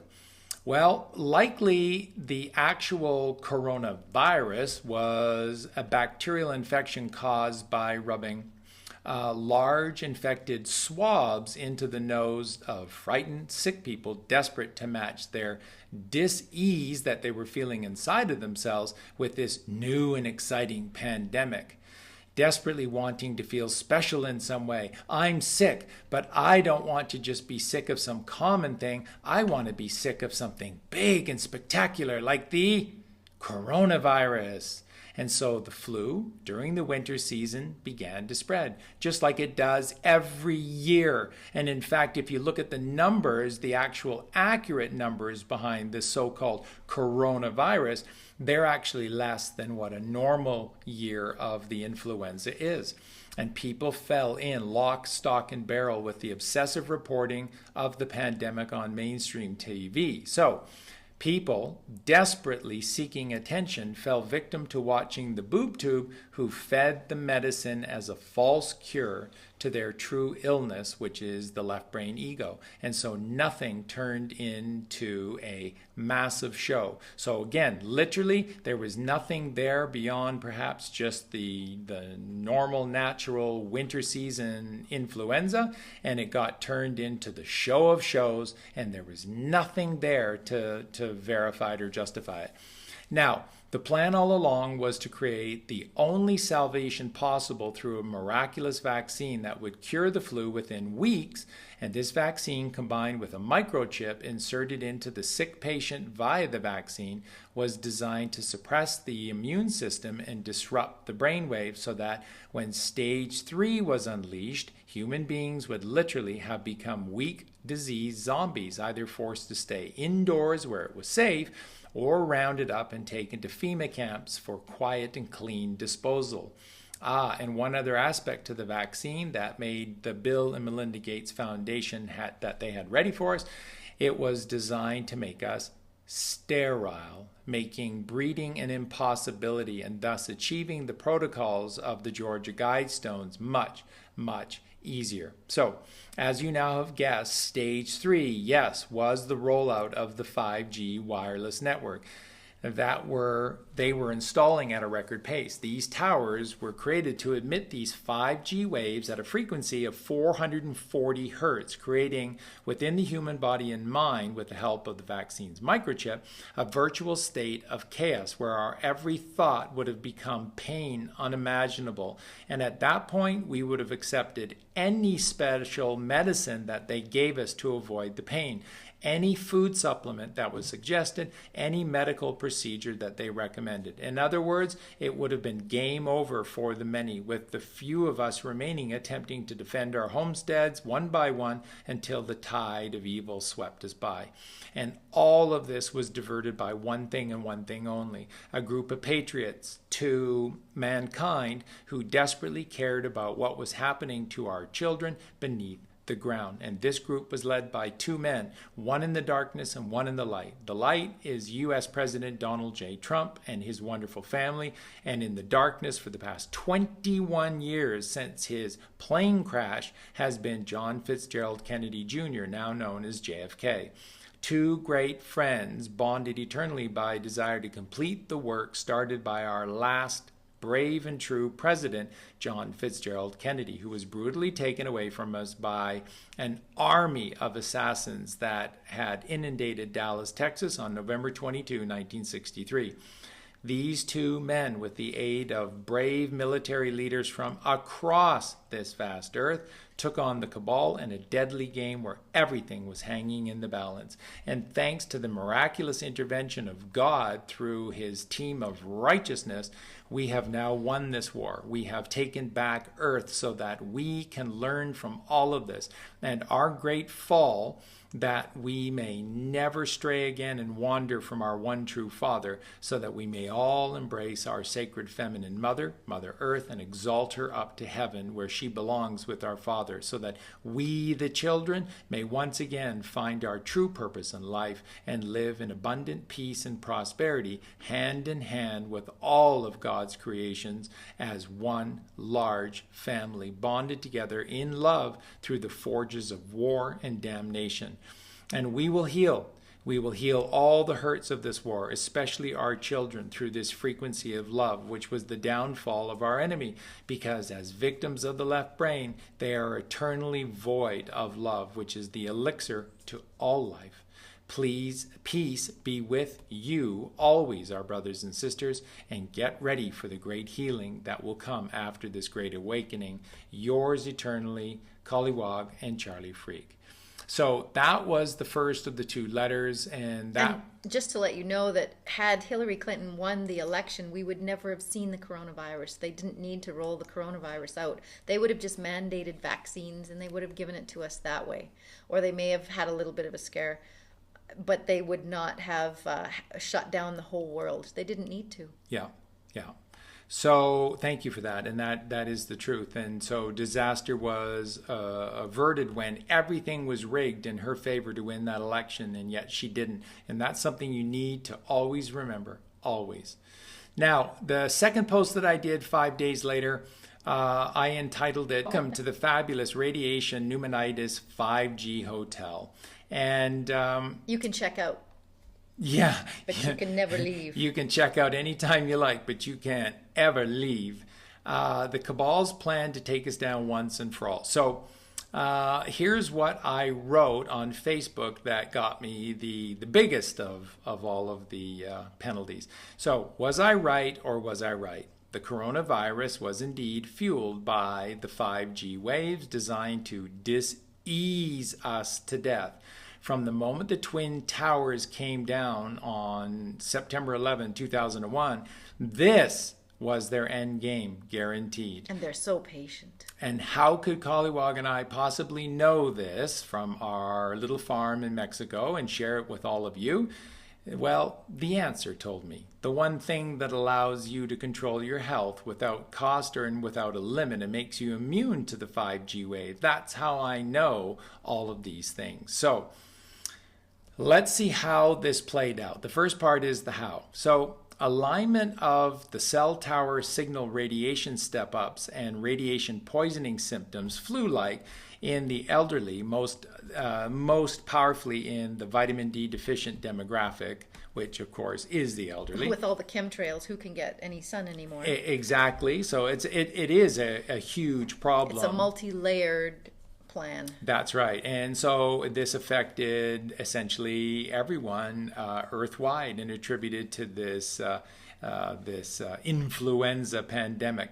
So the when, the where of the plan. So all of this started with, and you may not know this, but in 1987 to 1988, so 87 to 88 were the first rollout of the first 1G cell towers in China. So this is where it all started. And by the way, that was Wuhan, China. And in the same year, the Hong Kong flu-like symptoms and pneumonia-like symptoms in the elderly began to present themselves and became an epidemic in and around China, but in particular centered in and around Wuhan, China. And there's a reason for this, because these 5G waves just happen to take on the same I'm sure attributes. They were vaccinating their populace, right? For sure. But they what they do is they take on the same side effects of radiation therapy. So what happens to a lot of patients that they tell have cancer and they need radiation therapy, they get what's called this radiation pneumonitis. And these are basically hot pockets of radiation that occur often, mostly in the lungs and within the elderly. And of course, that's what we saw with regard to this coronavirus, is that people were having difficulty breathing, they were having the problems centered in their lungs, and it affected the elderly in their lungs the most, like a pneumonia. So in 1997 to 1998, 10 years later, the 2G cell towers in the United States were activated. And the same year, if you remember this, 1997 through 1998, this was the bird flu influenza-like symptoms and pneumonia-like symptoms that raged, in particular in the elderly and in particular in their lungs. So the 2G towers come out in the US and suddenly they're calling it the bird flu. And it's happening in the lungs and in particular the elderly. And then in 2002 to 2004, the 3G cell towers in the United States were activated. Oh my goodness, what happened? Well, this was the SARS bird flu influenza, and they had the symptoms like the flu and pneumonia-like symptoms, and once again, it centered in the lungs and targeted the elderly yet again. And that was 2002 to 2004 in the 3G. Now, 2009 to 2010 came the 4G and the 4G light cell towers in the United States being activated. 3G cell towers in China were activated. And suddenly, what happened in both the US and China? The H1N1 swine flu raged in both of these countries. And what did we get again? Influenza-like symptoms, pneumonia-like symptoms, centered in the lungs and preying upon mostly the elderly. With compromised systems. Again, that exactly right, with a reduced immunity. You're seeing this everywhere. Now, 2012, and in 2012-13 in Saudi Arabia, they activated the 4G cell towers. This was the first place. And not long after the release of these 4G towers came the camel flu I don't think influenza. we heard of that here, did we? We did. They reported it. Most people just dismissed it because they didn't want to even look at it in the fear that it would come here on top of the H1N1, SARS, and the bird flu. People had enough of all of these things. Let the Arabs have their camels. And so what happened? Influenza-like symptoms, pneumonia-like symptoms, centered in the lungs, raged in the elderly. Okay? And then 2019 and 20, the 5G cell towers being set up in the United States, Europe, and China. And then they rolled out some tests. And then, of course, starting in Wuhan, they activated in Wuhan the 5G. And that's where literally you saw people just collapsing down in the streets. And again, this isn't because it's a flu. It's because of these brain waves from the 5G waves that are being centered out upon us. So what did we see as soon as they started doing the testing in Europe, then in the United States, and then in China? We saw what happened elsewhere, everywhere else: influenza-like symptoms, pneumonia-like symptoms. Okay, and then when it was unleashed in March, good to go, the full force of the 5G in Wuhan, China. Well, it's the bat flu. So let's recap here, folks. It first was the bird flu, then it was the SARS, then it was the H1N1, then it was the camel flu, and then it became the bat flu. Bats are so much more scarier than camels or birds. Really. That's right. So they chose a good one for this. And this is what we put on Facebook. And to show you exactly when they rolled out this series of these 1G, 2G, 3G, 4G, and ultimately to the 5G cell towers. And so this was the trifecta. They needed the chemtrails inside of you, they needed the vaccine inside of you, and they needed to turn on the electrification of these waves to fry you. How wonderful for them. Yep, just unbelievable. Now, going over those two posts, it segues into the last part of the podcast for today. And this is what's going to lead you to the very center and home of all of their nefarious activities. And instead of the path that is straight and narrow, we're going to now follow up the Yangtze River, the path that is broad and spacious, and it leads to disaster. It's a complete left-hand path. It is the left-hand path. It's void redshift. Of all humanity. That's right. Void of all love and compassion. Yeah, a void of all the kindness in humanity. That's right. So this was relating to their crowning, essentially. And basically all this was to create a massive shipping network for children, and in particular the production of adrenochrome from all of these factories in Wuhan, China. Now, they expanded. It wasn't just Wuhan, but that was the center of it. So the very first part of what we want to share with you, and this is starting in China and eventually it leads to Venice, Italy. Okay, so all roads lead to Rome? Not quite. All roads lead to Venice. So in Wuhan, China, in the 1980s, they began a major project, which was the dredging out of the Yangtze River, the Yellow River, which is filled with sediment because right at the mouth where it meets the ocean. That's right, and that's the South China Sea. Now that in and of itself is very important for you to note. The Yangtze exits down towards the south of China, and that's down into the South China Sea. Now, what's the first thing that the South China Sea is very famous for? Anyone? Collywog?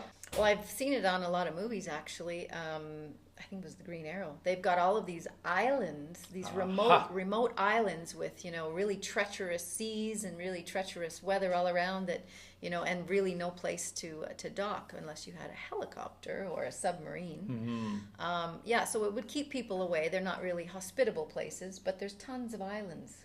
There are, and the word is that deals have been reached with foreign governments and very wealthy corporations and wealthy individuals, and they were purchasing these many South China Sea islands for their own nefarious purposes.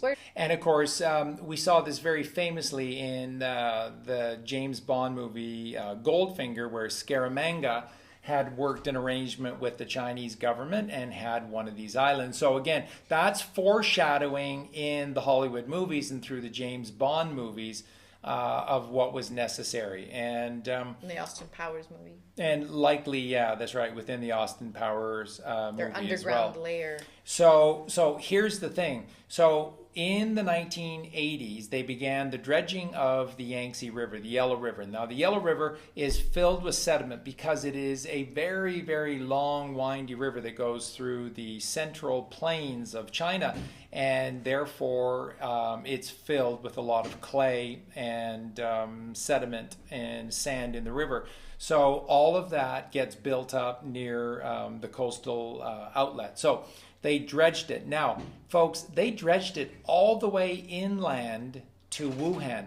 Now, that makes Wuhan one of the most important cities in the world. The reason being because it's now essentially a seaport, because all of these gigantic ships were able to trek up the Yangtze with a full load and then have access to Wuhan. Now, why would they do this? What is the importance? And essentially, how did they go about achieving this to be able to have enough water in the Yangtze to be able to flood a huge plain to allow these gigantic freighters to come up and down the newly dredged river? Well, they created the necessary floodplain by what's called the Three Gorges Dam Project. So they took three very fast-flowing rivers, and they created a very massive, extensive dam system across three gorges of rivers. They're very, very powerful, lots of water. And then behind it, they controlled and created a floodplain.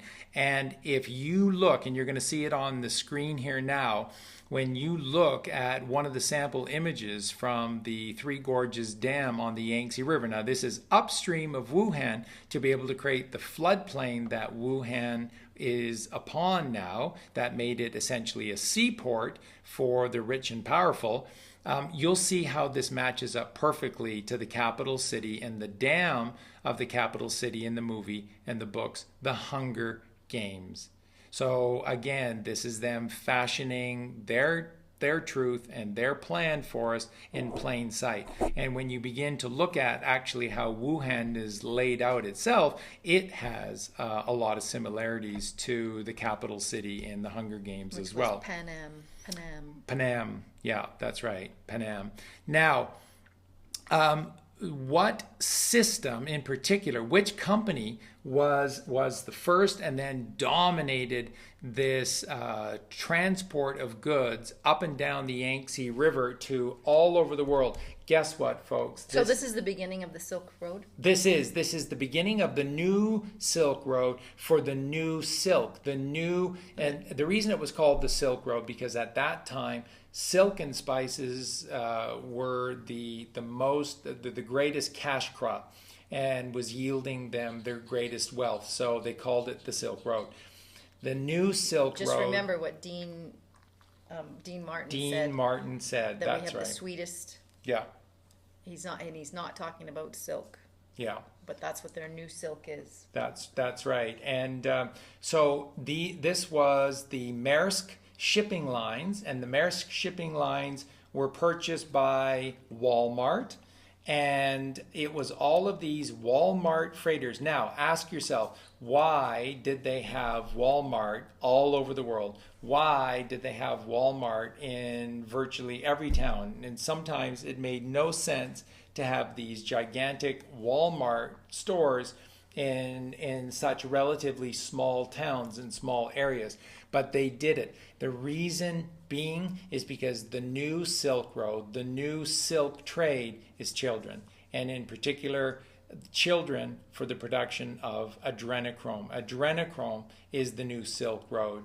And so the creation, so I want you to see, because remember, they don't do anything for money. Once they controlled the printing of money in 1913 through the United States Federal Reserve Act, and then they scooped up every single other country across the vast plain after that, they don't do things for money. They do things for control, power, and out of necessity.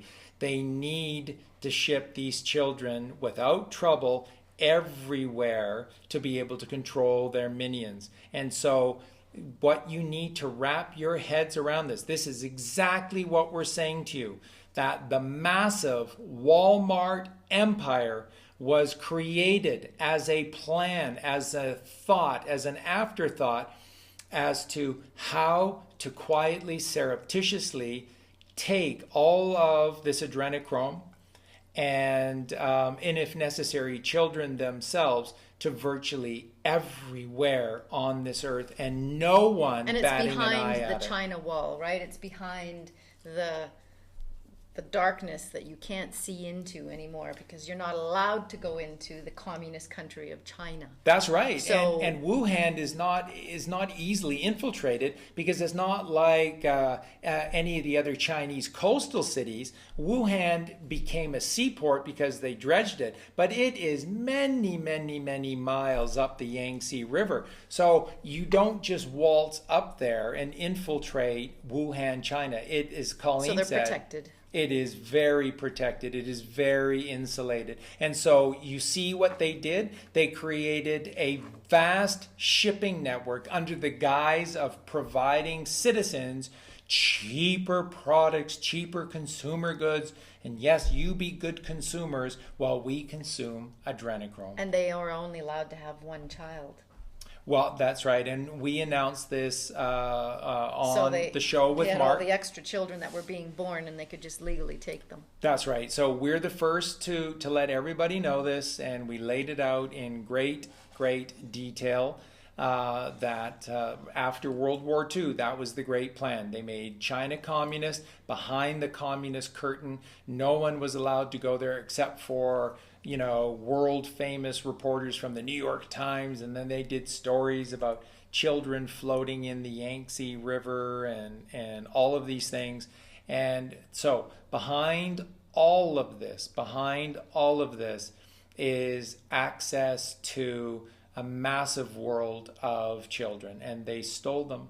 They created this policy of just one child per family, and they stole them. And where do all the Chinese families live? They live on either side of the Yangtze River, because it provides them with life. It's their water for irrigation. It's their water for drinking.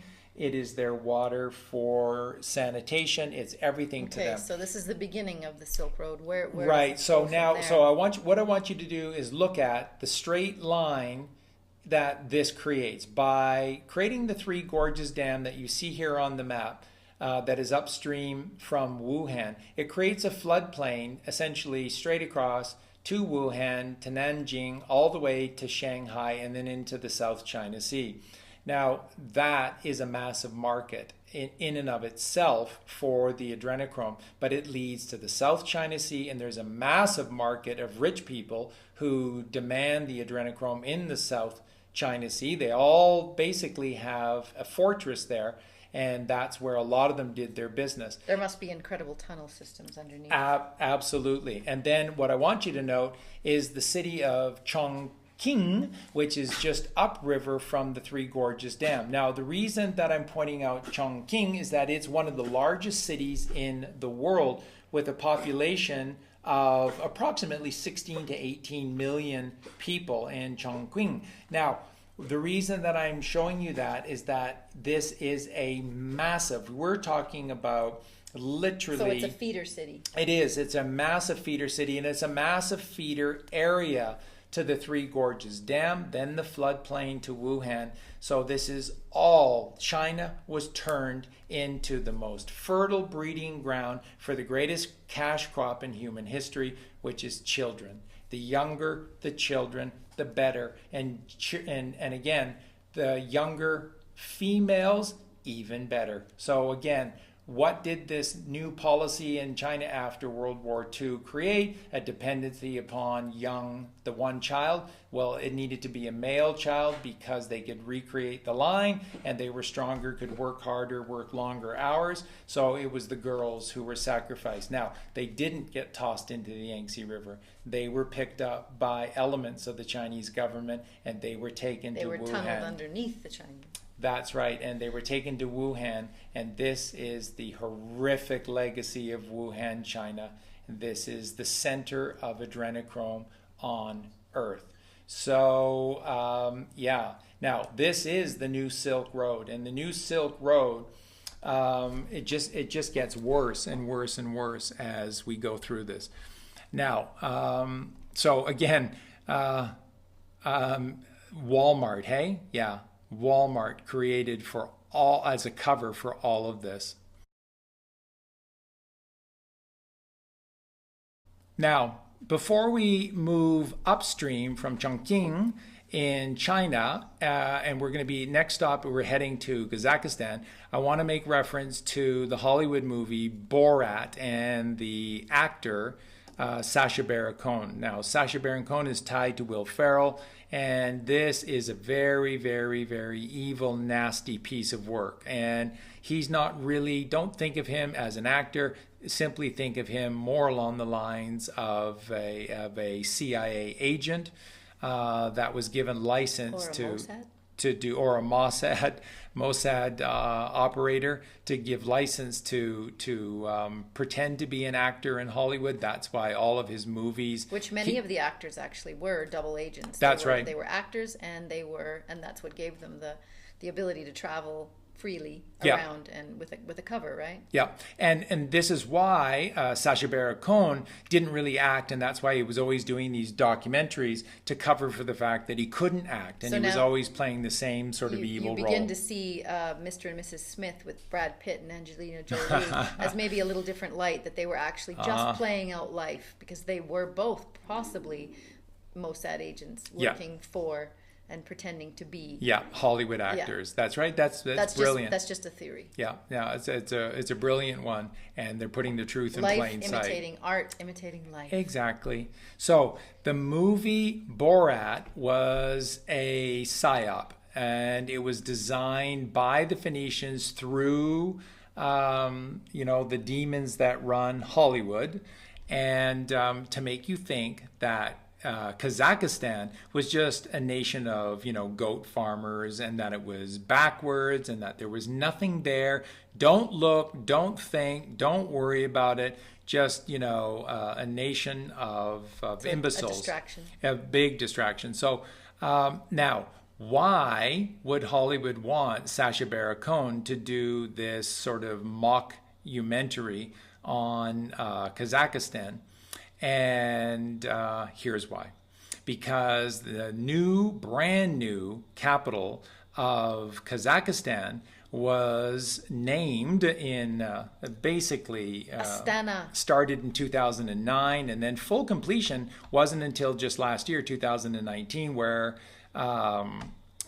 it was called Astana. And Astana is an anagram for Satana or Satan. And they love to just switch a couple of letters up, and that's what they do. And we'll be able to share all of that with you, and you'll be able to decode a lot of things for yourself when you see that they do. They can either make a word backwards, or they just shift one or two letters. And it's fascinating to find out the information inside of those words, those spells that they're making. Absolutely. So, Satana. What a great name for a place that's harvesting children. That's right. And now this was to become the headquarters for the New World Order. Now, when all of this was set to roll out, remember, through the coronavirus and the 5G, the United States was going to fall apart. And they wanted that. That was the plan all along for the United States, was to have the U.S. fall, and to fall out of its ranking as the most powerful nation. And most of us would have been in those plastic boxes in the FEMA camps buried, because we would have been rebels, or we would have been COVIDed. That's right, COVIDed to death through the 5G brain waves. So absolutely. And so America was designed to fall, and this new world headquarters was, of all places, set to be in Satana. This is the headquarters, and you're going to show you some pictures here, and you should see money. They just renamed it, I believe, in 2019 to Nur Sultan. Yes, they did, and there's a powerful reason for that as well. Now, the thing with Astana is that it looks alarmingly, is designed essentially identically, especially when you read the book version of the Hunger Games, where they go into much greater detail. Panem, doesn't it? It just looks exactly like the capital city in the Hunger Games, Panem. And they spared no expense, because Astana, or Satan, was going to be the new headquarters for the New World Order. So the whole world being ruled by this one government. Where is it going to be? It's not going to be United Nations, New York, the United States. No, it was going to be ruled in Kazakhstan, of all places, and in this capital city of Astana. And again, the Borat movie was designed to take your attention away from anything that was going on in Kazakhstan. Make it a mockery, so that we're all just like, that's what they always do. They always take movies, and so then you can no longer tell the truth. They're like, oh no, you saw that in a movie. Don't be silly. That's right. Now, in 2017, sort of as a bit of a coming out party for Astana, they hosted the World Expo. And in 2017 at this World Expo, the United States and China shared a pavilion together, and it was called Big Energy. And so the Chinese and the United States were both pushing this infinite energy pavilion between the two of them, and they were located right next to one another, and there were all sorts of photo ops between the Americans who were there and the Chinese staff who were there, because again, these two pavilions, the Chinese and the Americans, were right next to each other, and they were being shown to the rest of the world as great friends and partners. Look at everyone's wearing red, white, and blue. Red, white, and blue. That's right. The new America in Astana. And this was going to be this unification between the United States and China. And so that was this coming out party for Astana in 2017, where people were blown away by how amazing, and especially the design of it that was in Astana. So now we're going to take a look at a larger map here now. And so what you're looking at, as you see the old Silk Road that went from Europe in the Renaissance across Asia and all the way to the East China Sea, and eventually, they made their way to Japan as well. you're seeing the old Silk Road and now the new Silk Road. The new Silk Road is down below through Wuhan. And where does it climb up to? It climbs all the way up to the old China Road or Silk Road, and that goes through Astana. So you see Astana now becomes the center point. If you literally look at this from Venice in the west all the way to Wuhan in the east, and you can see how close on the latitude, on the level, they are to one another, that being Venice and Wuhan.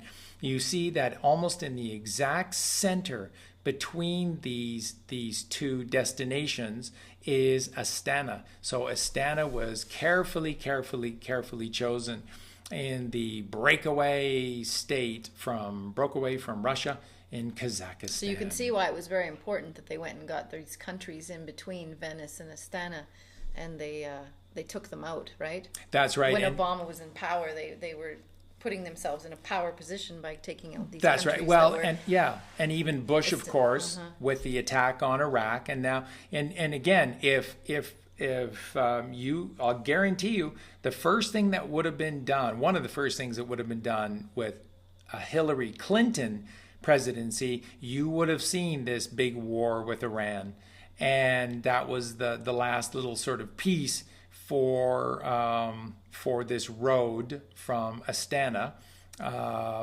through the southern portion of Asia all the way into Venice.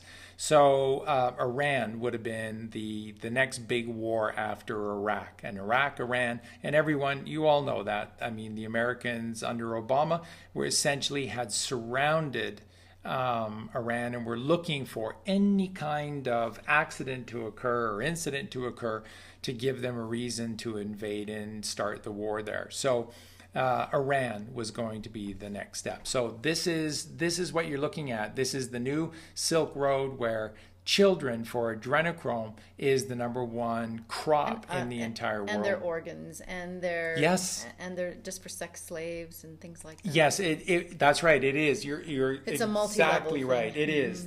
Well, let it said they don't let anything go to waste. So, folks, here's another very disturbing thing. Collywog and I were just talking about this the other day, and so all of you who remember the push in the late 90s when they started to come at you everywhere. In school, they were coming after children in schools and then on TV with celebrities.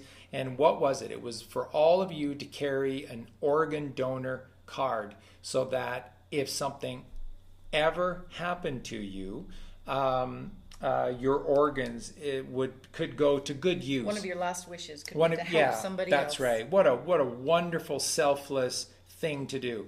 No. So what was going to happen was, whether you were sick or not, and you went into the hospital and you had an organ donor card, you probably wouldn't leave the hospital. That's right. And so, listen, you maybe roll your eyes at this. Hey, from the middle 90s through into the new millennium, into the 2000s, and right up until 2020, what has become the number 2 cause of death within hospitals? Doctor error. Doctor error. So all it takes is for the wrong medicine to be prescribed. And who are the most protected group against accidental death in the entire world? It's doctors, and it's hospital doctors. Their legal protection is ironclad. And the reason is because it's all happening at the behest of the Cabal, of the Phoenicians. So what you need to know is that this entire push for the organ donor system was designed to steal your organs for a host of reasons. But here's the thing. When Collywog says that if you went into the hospital for a hangnail and you had to be there for a couple of days, if you were in good shape, if you had, that's right, a healthy liver and a certain blood type, and that was absolutely needed by one of these families, of the Pan Ams. That's right, one of the Pan Ams, you would have suffered an accidental death in the hospital, and they would have seized your organs for that reason. This was, and again, they're getting your permission to do this as well. And like I said, The to loopholes, verify this, always looking for the loopholes. yeah, They were. shooting right up like So it's a star. our consent. We're always having to give our consent, and that's what I like about Mark Devlin's T-shirts. I do not consent. That's right. And so, yeah, if you have one of those organ donor cards, get rid of it. Get rid of it. That's what it was for. It was to keep track of you and we your don't have organs. to worry about that anymore because the That's dark right. side is going down. So. That is exactly That none of right. what we're saying will be taking place. This is what would have happened had there been a Hillary Clinton, and that the White Hats would not have been, coordinating themselves to take all of the swamp down. Yeah. So now, as we close to the end of the podcast today, here's what we want to show you. When the war with Iran was completed, Iran being, of course, just north of the Saudi Arabia Peninsula, and of course west of Iraq, then they would have completed for them an unobscured pathway. Now, look from Tehran, almost in a straight line, where it leads to the northernmost accessible port of Central Europe. Close to Istanbul there, hey? And that's right, very close to Istanbul, and that is Venice. It gives direct access into Central Europe, Southern Europe, Northern Africa, Asia, and of course it is the completion of this Silk Road. All roads do not lead to Rome. All roads lead to Venice. The real power for the Phoenicians is in Venice. And the reason again being it is a ship at sea. And as a ship at sea, they feel they're exempt from the wrath of God because all of this, there are no laws and rules on the sea. Anything So they're the goes pirates, on the sea. So pirates of the sea. they are. And They I would are. have guessed that the Silk Road had 3 levels. They would have been the top part on the ocean. They would have had ships and, of course, transport on the land. Underneath, they would have had submarines under the water. And then they would have had, underneath that, they would have had tunnels. So they would have had maglev trains. So I'm suggesting that they had 3 levels of transport through the Silk Road. Well, one of the powerful things that was shared with us not too long ago was that access to not only the royal family in Britain, but for all of these higher end minions and obviously the Cabal itself, that there is an underground system that runs from London and all the way into Canada and into New York, and that these mag trains are literally only taking an hour and a half at extreme high speed underneath the ground to go all the way from London into the eastern Well, it'll coast be of amazing North America. to be able to utilize those kinds of things for the average person. To be able to utilize that will be amazing, to get that out of the hands of the dark and evil people. Yep. So Suppressing all of that technology that we could have been enjoying and using and utilizing for the betterment of humanity. now, the last thing here that I want to share with you about this new Silk Road, when the coronavirus broke out in Wuhan, okay, you cannot dismiss this. When the coronavirus broke out in Wuhan, where were the first 3 hotspots for the COVID-19 outbreak internationally? Where were they located? Guess what? Wuhan, Tehran, Iran, and Venice, Of all Italy. the strange places. Of all the strange places, this new straight line Silk Road for the harvesting of children for adrenochrome from Wuhan to Venice in virtually a straight line. And that was the straight line of this coronavirus COVID-19 outbreak. It was first Wuhan, then it was Tehran in Iran, and then it was Venice, Italy. Okay? So basically they brought the coronavirus out because they needed to get mail-in voting. They wanted to get back power from Donald Trump. They needed to get rid of him. They needed the people to get rid of him, right? They needed to use their minions and break their assets out, which was us, who are the brain dead, who've been brainwashed by these people. And we were the ones who were going to vote out Donald Trump and take back their power so that they could roll out their nefarious plans. Yep, that is That's exactly what COVID is all about. Yeah, exactly. So COVID always was a means to an end. So Nothing it's a more. psyop. It's a psyop. It absolutely is. And and all of this simply proves the point that Colleen and I want to make to you. Behind the horror of all of this lies our children. And as you can see, this is so far beyond the tunnels under Montreal and Ottawa, Canada. It is so far beyond the tunnels under New York, or the massive tunnel systems, which is, again, underneath Los Angeles, supposed to just be incredible, and again, running all the way into the down to Mexico and into New Mexico at Los Alamos. It's just absolutely incredible. And all of this is for the harvesting and transmutation of living, breathing children into adrenochrome. And as Collywog says, and we don't want to get into any more today. We're not going to say much more about this, but or the transhuman agenda. The transhuman agenda. There is an alien agenda to all of this with the experimentation that they were doing, organ harvesting, sex slaves. Again, right down to blood, and again, some of the stuff with sex slaves, we just are not going to touch. It is just so absolutely horrific. So, where have we taken you in this podcast today? We've shown you how close JFK Jr. came to being able to have the great reveal of his return on July 4th. And it was missed, but again, so close.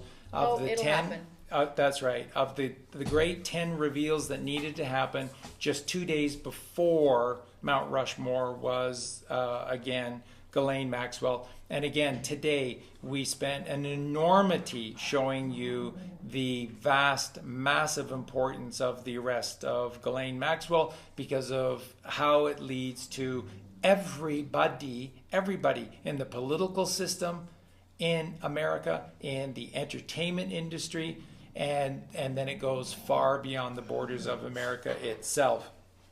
So then the great reveal 10 will be in Israel. Israel being left for last because Israel is the last hotbed is the last buffer before all that's left are these 13 Phoenician families. And remember, like Collywog said earlier, why is Israel last? Why was Israel created? Because it is so controversial, the whole Holocaust, the whole situation with their narrative of World War II, of the state of Israel. You can't even question the Israelis or the Israeli government. If you do, you're somehow a horrible person. You're an anti-Semite, and that is end of story. A jailable offense. It is in so many European countries. So it is the one area you're not even legally allowed to go. That's their last buffer. So when Q brings down Israel next, Israel is 10 of 10. It is the last line of defense. It is the last skin to the rotten onion. So we're talking about the last battle. It is. And all that will be left after this is domino after domino after domino. And every one of them are going to give up the Phoenicians. And everything in the end, you will see ultimately who was behind all of this.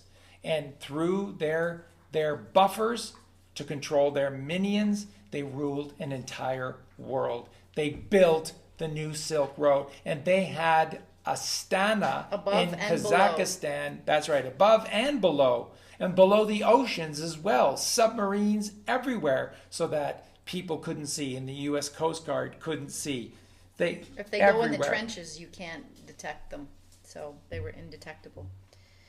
And so this was our reality, and they had even built their new capital for the one world headquarters, the one world government in Astana in Kazakhstan. And that's what the Borat movie was about. Again, distract you away, sheep herders, goat herders, just a backwoods joke of a nation. Don't look, don't pay attention.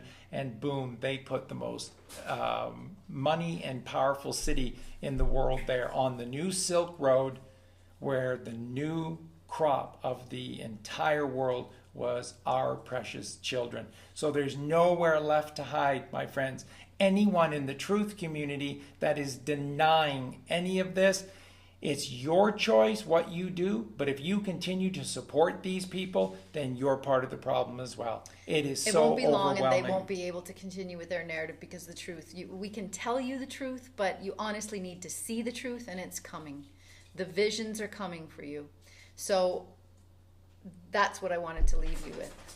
Yep, there is. There's no place for these truthers that are lying to you that all of this is fake, and of course it's not about these children. Where are the children and stuff? You have no idea.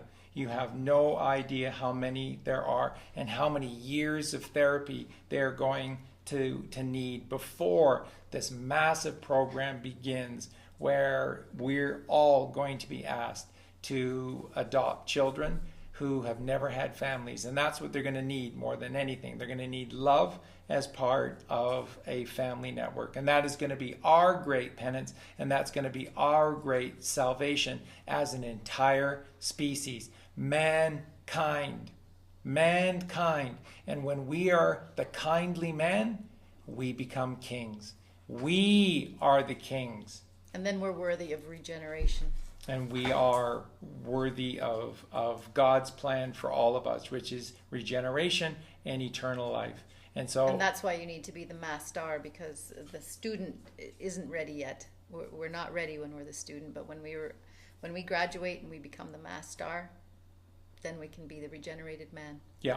We can be the haloed man. Yes. And I'm just going to leave you and say goodnight after this. I'm just going to leave you with a quote. Now, this came out recently. You've heard many things about Anthony Weiner's laptop before, but in the recent transcripts that came out about the defense of General Michael Flynn against this ridiculous Obama frame-up, his lawyer, Sidney Powell, was quoted as saying, now this is all verified, and this is what she said just recently. In fact, I heard that the New York police officers who saw some of the footage of the Huma Abedin and Hillary Clinton tape on Anthony Weiner's laptop, even though they're hardened investigators, literally had to go into the hallway and throw up. It's bad. Okay? That is only the tip of the iceberg. And all of this is going to come out. And as I said, our penance is going to be to get our ships righted, to get our minds grounded and centered, and to get ourselves connected to the right. Everything is up and to the right. We need to become righteous and connect to God's great plan for us. We love you guys. And we're all going to do this together. We absolutely are. And I want to thank Collywog so much for all of her incredible hard work in the research and development of this very, very important podcast. Pleasure. It's my pleasure. And we want to thank Mark Devlin very, very much, Mark, for airing parts 1 and 2 on your wonderful channel. Mark is going to put this one on his channel as well, and that is the completion of the trilogy of these shows. And so where you're at is putting you ahead of the game. You now know more than what virtually anybody else knows, because you're caught up to speed on everything that has happened from A to Z, and we've even tipped our cap as to what's coming next. The 10th of the 10 great reveals is Israel. And when Israel falls, that's the last buffer. There's nothing left between us and the rotten core of the onion, and that is Venice. That is the end of the Silk Road. That's where all of this leads to. That's where your personal records are, and that's where we're going to take back our freedom. So thank you very much. Liberation for humankind. That's right, humankind, mankind. We are the kind man, and we are all Thank you, Charlie, God's for children. all your late nights you put in for all of this. We are very passionate about sharing all of this with you because we care. We care about how you're feeling. We know how scary this is for those of us who have just woken up. It's a very scary reality to come awaken, and we need you to know that we're there for you. And there's many people out there for support. So we can draw upon all of that. Absolutely. Yeah, and in the last basic 4 months of really rushing to get all of this information out, because Collywog and I knew that the whole world was changing before our eyes, and so we had to up our production level to get as much of this sole source of the whole truth out to you. So in the last basic 4 months, I could probably count on my hands and toes the hours of sleep I've had. So if you're at the end of this podcast already, it means you're very dedicated to the information. And if you feel like it and you've benefited from it, we would love to see some support for our animal sanctuary. Yeah. And if you could, even just $5 a month, or just a one-time gift to PayPal, we would greatly appreciate and that. And if you can't, we understand as well. Understand, yeah, absolutely. We really do understand, because we know that your heart and your love, and we feel it powerfully. It's what pushes me at 3, 4, 5, 6 in the morning, and I'm looking at another night of zero sleep at all. And remember, my days are long, and they are hard physical work with all of the animals. They are long, hard days. But so we do it out of love. If I don't get sleep, it's... I have to bonk him on the head. And then it just goes right into a long, hard day, and then another night of working. So, but you know what? We do. We love it. We absolutely do. And we do it for you, and we do it for reasons that maybe many of you can't even fully understand just yet. But we do it out of love. We do it for the Father and the Mother, and we are your humble servants. And again, like Collywog said, if you can help us with the animals, even just a small amount, that would be great. Again, the amount of food alone that they go through is just enormous. Again, the 24 dogs, the 17 cats are the bulk of our 45 animals, and the possums, but it just goes on and on and on, and they eat and they eat and they eat. So even a small amount is greatly appreciated, because American dollars, or just dollars from anywhere around the earth, they go a long way in Mexico with a 20-to-1 exchange rate. So don't feel that even $3 is too. It isn't. It's a wonderful gift that we appreciate so much, and it really helps with the animals. Thank you so much, and we love you. Yep. Have a wonderful week. Have a beautiful evening, and we'll be buckle back. Up. Yep, we're going to take just a little bit of a rest here, but we'll be back with lots more. And I have my radio show this coming Monday, of course, and we'll see you then. And all the backlog of stuff that we haven't put out yet. Well, it's coming. It's all coming as fast as I can get it out there. So love you. Thanks for all your love and support, and we will see you again soon on Freak Sense TV. Have a great night.